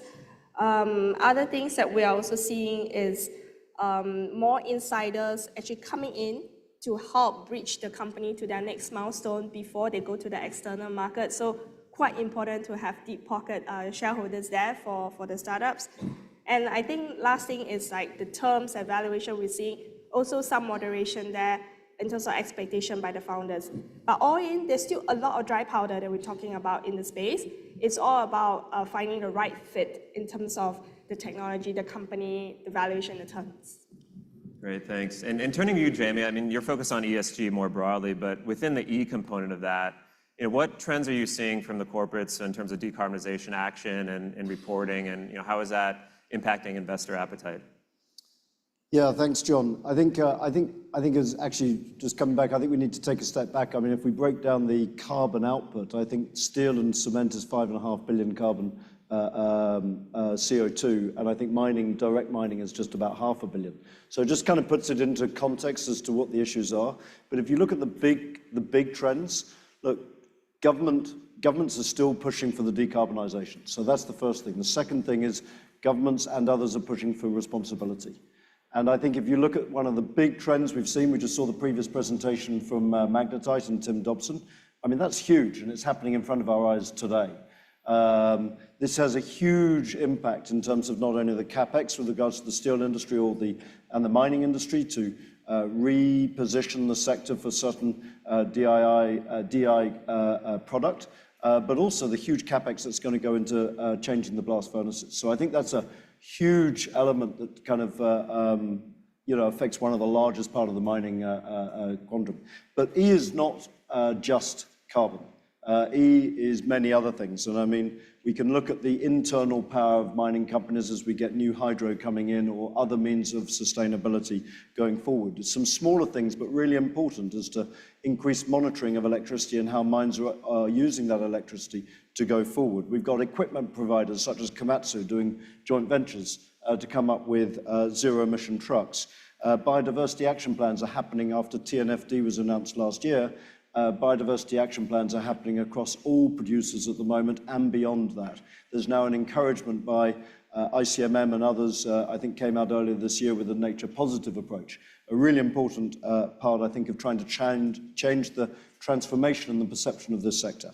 Local agriculture, another real focus when it comes down to the operational side, to support local communities as part of local agriculture, making sure there's less conflict there, improving prosperity, education and health goes into that. We've got noise and dust as well, which is, of course, an obvious issue, which has always been around mines, and how we can remove that along with vibration. Water, I mean, there's a list of 6, 7, 8 different things with regards to water as they fit into the environmental thing, how we improve that, and that definitely affects the social side local relationships and everything.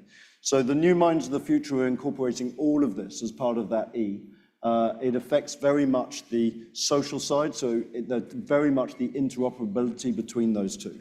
And then that really comes down to, I guess, none of that is possible without the G as well. So even though the question was very much, where are we on the E, all of this is integrated within each other. And how does, the second part of the question is, how's that affecting the investors? I mean, there are huge diversities here. I mean, there are a lot of junior companies here who can still get away with $2-3 million fundraisings and not have to deal an awful lot with the disclosure and reporting of ESG. That's a fact of life. I think it's probably changing, it's evolving, and it will come further as smaller companies get pulled into some of the compliance and requirements. But beyond that, I think we shouldn't be blind to what the supply chain is asking for. I was talking to companies this morning about some of the OEMs, both in China and in Europe recently, as to their demands at the moment. That's increasing. We've just seen the ESG requirements in China being improved, announced 4 or 5 weeks ago. So ultimately, I think really where it comes down to is investors want to reduce risk. Sustainability and responsibility is a way of doing that. They want to protect their reputations. They want to ensure projects that they're investing in are sustainable for the future. And so that they can enter the supply chain with not necessarily premiums, and today's not going to be a conversation about premium pricing, but to make sure that they enter that supply chain accepted as being sustainable. Sure. Yeah, no, thanks for that. And so I guess there's a lot of really attractive, exciting opportunities and sort of sub-segments within decarbonization. I wanted to touch on a couple of these, both of which your funds are invested in, mobility and battery recycling. And maybe Swetchi, we'll start with you on mobility. I mean, what makes that such an exciting part of decarbonization, and what are you guys doing there? Yeah, the electrification mobility has been quite a central focus within the thematic of decarbonization. And one of the key reasons driving this sector's growth is really around the de-risking of it being an asset class. From a technology perspective, this is a proven, reliable, declining cost technology. When you look at it from a total cost of ownership perspective between internal combustion engine vehicles versus electric vehicle, we are parity in a lot of places, and that definitely helps to drive a lot of the adoption. The other thing I wanted to mention is that with this, this total cost of ownership kind of getting to parity, it means that it has opened up an entire value chain of EV that is open for investments from not just your OEMs, but all the way to your charging technologies, your softwares, as well as your battery technology there. And then if I split this sector from a geographical perspective, each region, country has its own space in terms of the adoption curve. China, being the most advanced EV economy in the world, has evolved its value chain so much that we're no longer just talking about passenger OEMs makers as investment opportunity. The spotlight now is on, for example, commercial EVs as a service, whereby large logistic companies are very keen to decarbonize, and they are leaning on services company, giving them a full wrap service all the way from leasing, insurance, as well as operational and maintenance. And then looking to South Asia, India, another very interesting place, has its own unique way of developing the e-mobility space, very much focused on the three-wheelers and the two-wheelers market, which fits the price point for the stage of the economic development there.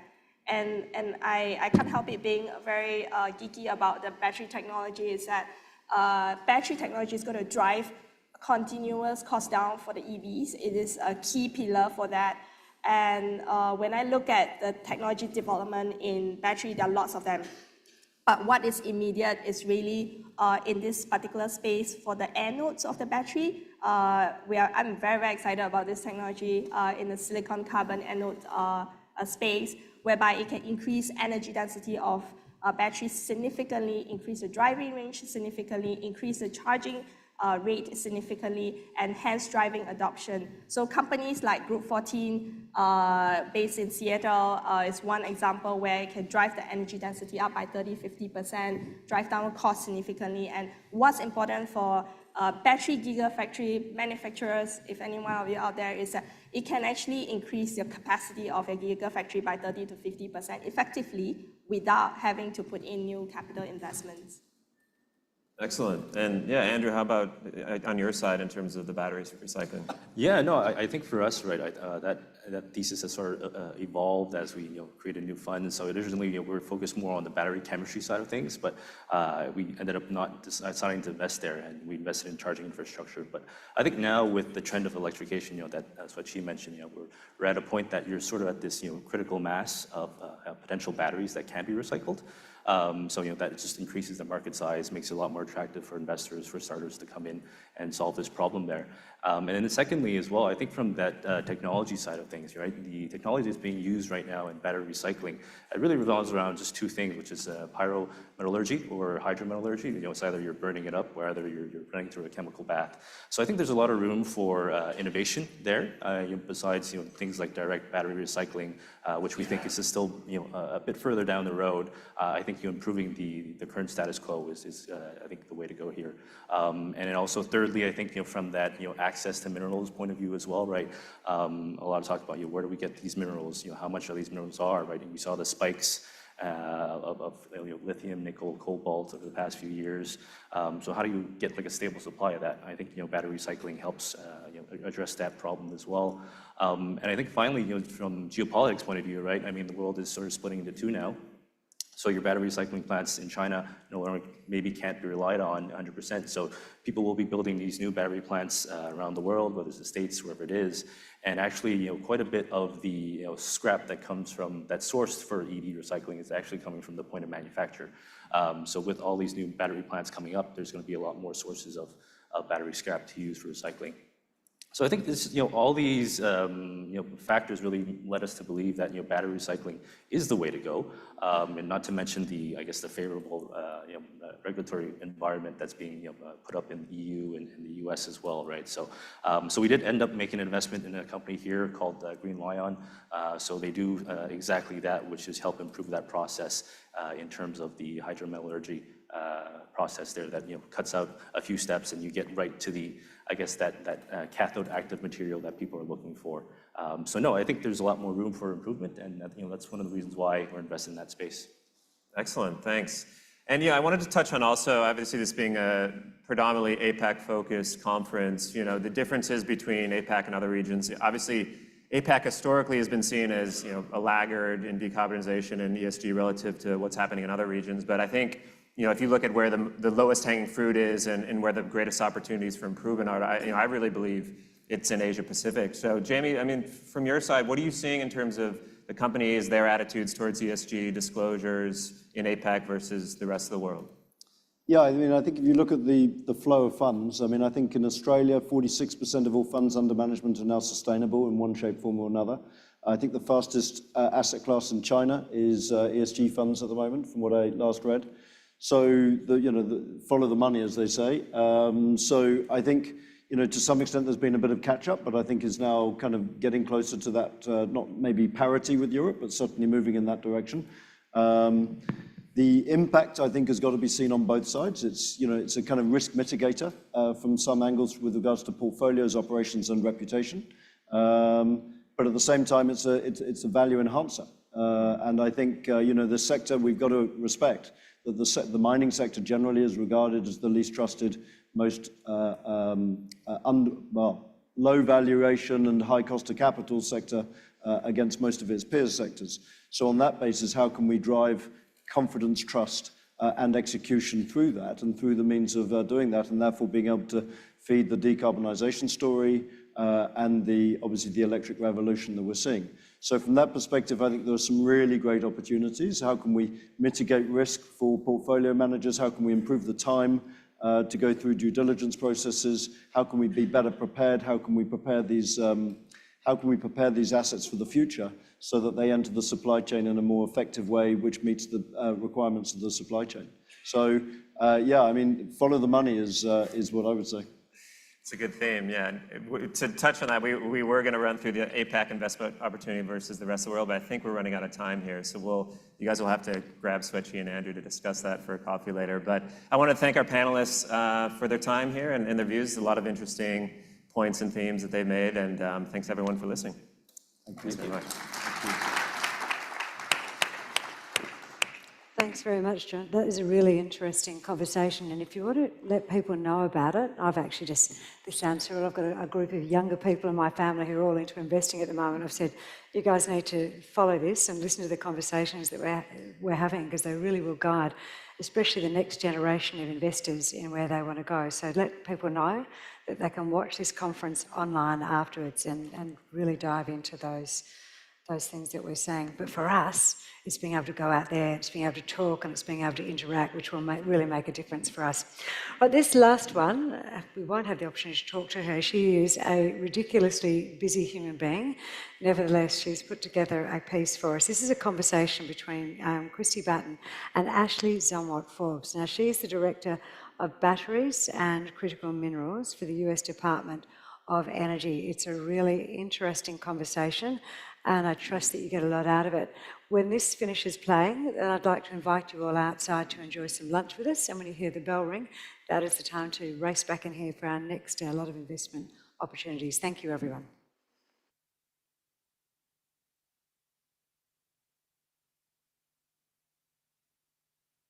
Thanks so much for that introduction, Christy. It's wonderful to be here, even though just virtual. So as Christy said, I'm Ashley Zumwalt-Forbes, and I'm the U.S. Deputy Director for Batteries and Critical Materials. I sit in the Department of Energy, specifically the Office of Manufacturing and Energy Supply Chains.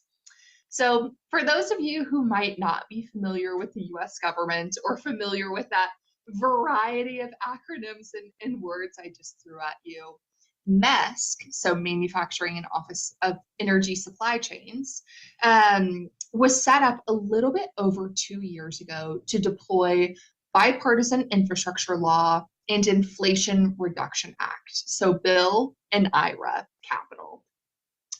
And the accomplishments across those 2 years have been immense. Now, I cannot take credit for those accomplishments. I just joined on January 15th. And so some of you, if you know me at all, you might know me from Black Mountain Metals or Metals Acquisition Corp, or just generally kicking around the mining space. Very much still incredibly passionate about both mining and the critical materials supply chain. In terms of my why for doing this, my why for transitioning to government, albeit for a short stint, not for my entire career, is I had a daughter 18 months ago, and I think it's so important to keep the why of doing work front and center.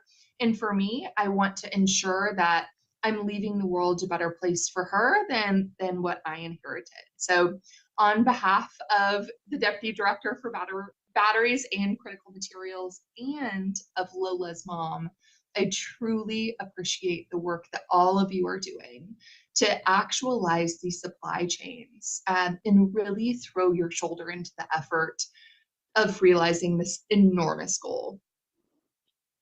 So we'll get into it if I can make my slides go. There, okay. So we've covered MESC was set up to deploy Bill and IRA capital. Specifically, that's around $20 billion, which we will break down in future slides. But what does that actually look like? Like, what does it mean that we do? And that does mean something a bit different on any given day.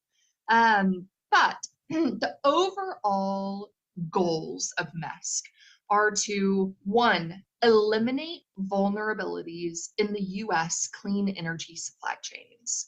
2, drive unparalleled social, economic, and environmental impact through programs and awards. I would like to do a sub-bullet to this and say something incredibly relevant and an enormous focus area for me is that economic impact piece.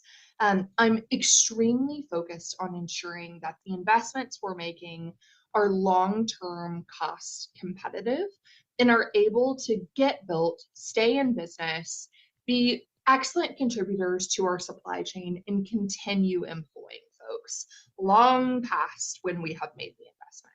So there's end of my sub bullet. I'll get back to my list. But the third prong of kind of the MESC vision is to ensure the equipment and materials are available when needed. I don't have to tell y'all. You know, you work in this day in and day out, but certainly COVID brought up so many exposures within our supply chains and so many needs for future development. And this is truly a response to that awareness. And then lastly, the vision and goal of MESC is to reduce our risks of reliance on potentially adverse interests. So how do we do that? How do we accomplish these very broad, big goals? And it really is focusing on 4 key areas. So 1, manufacturing. We are very focused on bringing back made in America. Number 2, supply chains. So really de-risking supply chains for critical energy system needs. 3, workforce.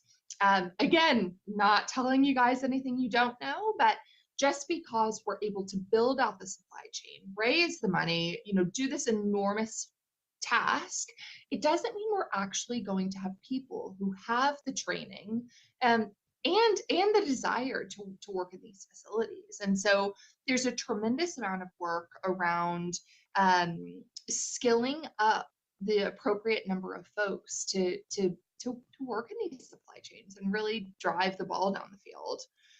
And then last, the manufacturing analytics backbone. And that really sits under all 3 of these pillars. And really what that looks like is an enormous data processing effort to identify where our weaknesses are and where our capital can be best deployed. So skip to the next one. Okay, so again, a lot of acronyms. The government loves acronyms. I have only been in the seat since the 15th of January, so many of these acronyms are new to me. So I feel your pain, and I will do my best to address them. But all of the acronyms on this chart outline different offices within the Department of Energy, all of which have capital available at different scales. So you see on the x-axis, they're highlighting commercialization, and on the y-axis, focused on technology readiness level. And so many of you might know LPO. LPO is often kind of considered the front door of the DOE. And LPO is the Loan Program Office. It offers affordable debt financing to various entities within kind of that clean energy supply chain. We are just ahead of LPO, or maybe behind. So potentially lower TRL levels, potentially less commercialization readiness. We offer financing in the form of either grants or tax credits, which again, we will address soon. But historically, the Department of Energy purpose has very much been focused on earlier TRLs, much earlier commercialization stages. And so the availability of both MESC and LPO represent real step changes in the ability for companies to scale that valley of death and really build true, scalable, real commercialized businesses. And for me, I think that's so exciting. So next one. Okay, so I highlighted that MESC has been around for 2 years. I have been around for 2 months, but MESC has funded 71 projects across 38 states. So these MESC is US specific funding. It can be non-US companies, but the projects themselves have to be in the US. So look, this is a lot to have been done in 2 years. You can see kind of the various colors. Hopefully you're not colorblind. I'm sorry if so. We'll need to find a better way to view this chart. But you can see from the various colors on the legend the programs which were leveraged to fund these operations. Several of them I will be touching on today. Importantly, sorry, I'm always supposed to plug this, but this is the status for January 2024. We are very much not done. We have many open funding opportunities, which you can find on the MESC website, which we will get to soon. We very much welcome additional applications. You know, my interest is in ensuring we are deploying taxpayer capital in the most effective and impactful way possible. And the way we do that is ensuring we get as many applicants as possible to really raise that quality bar and ensure we are being good stewards of the capital that we have been given. Next one. Okay, so I'm sure you guys see this chart and think like, oh God, is she about to walk through a very basic kind of supply chain chart? I'm not. I will save you that. A few things I'd like to call attention to. So we spoke about in the beginning, MESC was created to deploy Bill and IRA funding, so Bipartisan Infrastructure Law and Inflation Reduction Act. Y'all haven't heard a word about Defense Production Act, but it is on the slide and I will cover it. So Bill and IRA capital, you can see they stretch. So Bill goes from material processing, importantly, not mining. Bill stretches from material processing through battery manufacturing and then pops up again on the back end with recycling efforts funding. So you can see it's about $6 billion and then $335 million available. Inflation Reduction Act, so you can see this stretches across the supply chain in the form of tax credits, so 45X and 30D. Defense Production Act, it is mostly as would be indicated by its name, but it is mostly stewarded by the Department of Defense. And you can see they do fund mining. The DOE application of Defense Production Act, it's specifically called Defense Production Act Title III, but the DOE access to DPA is in the form of heat pump financing. So you might have seen that on the prior slide. There are additional authorizations, just no allocations of capital from Congress. Okay, so this is the breakdown of the $20 billion. And so this is $20 billion sitting within MESC. So you can see on the left side of the step chart, 10 billion in the form of tax credits and rebates, 6.2 billion sitting within batteries and critical minerals. So that's my office. And so again, that is in the form of grants. EV manufacturing conversion, that's $2 billion. The workforce program is $1.5 billion. DPA heat pumps, which we talked about, is 250 million. And so that totals into $20 billion to be deployed. We've deployed $2.8 billion to date. Importantly, and I think this is absolutely critical, this funding requires a private sector match. So at least 50% of the project must be funded by the private sector. Why is this important? It shows that the project operator has skin in the game. It shows that the project can also pass muster of XYZ financial institution in the private market.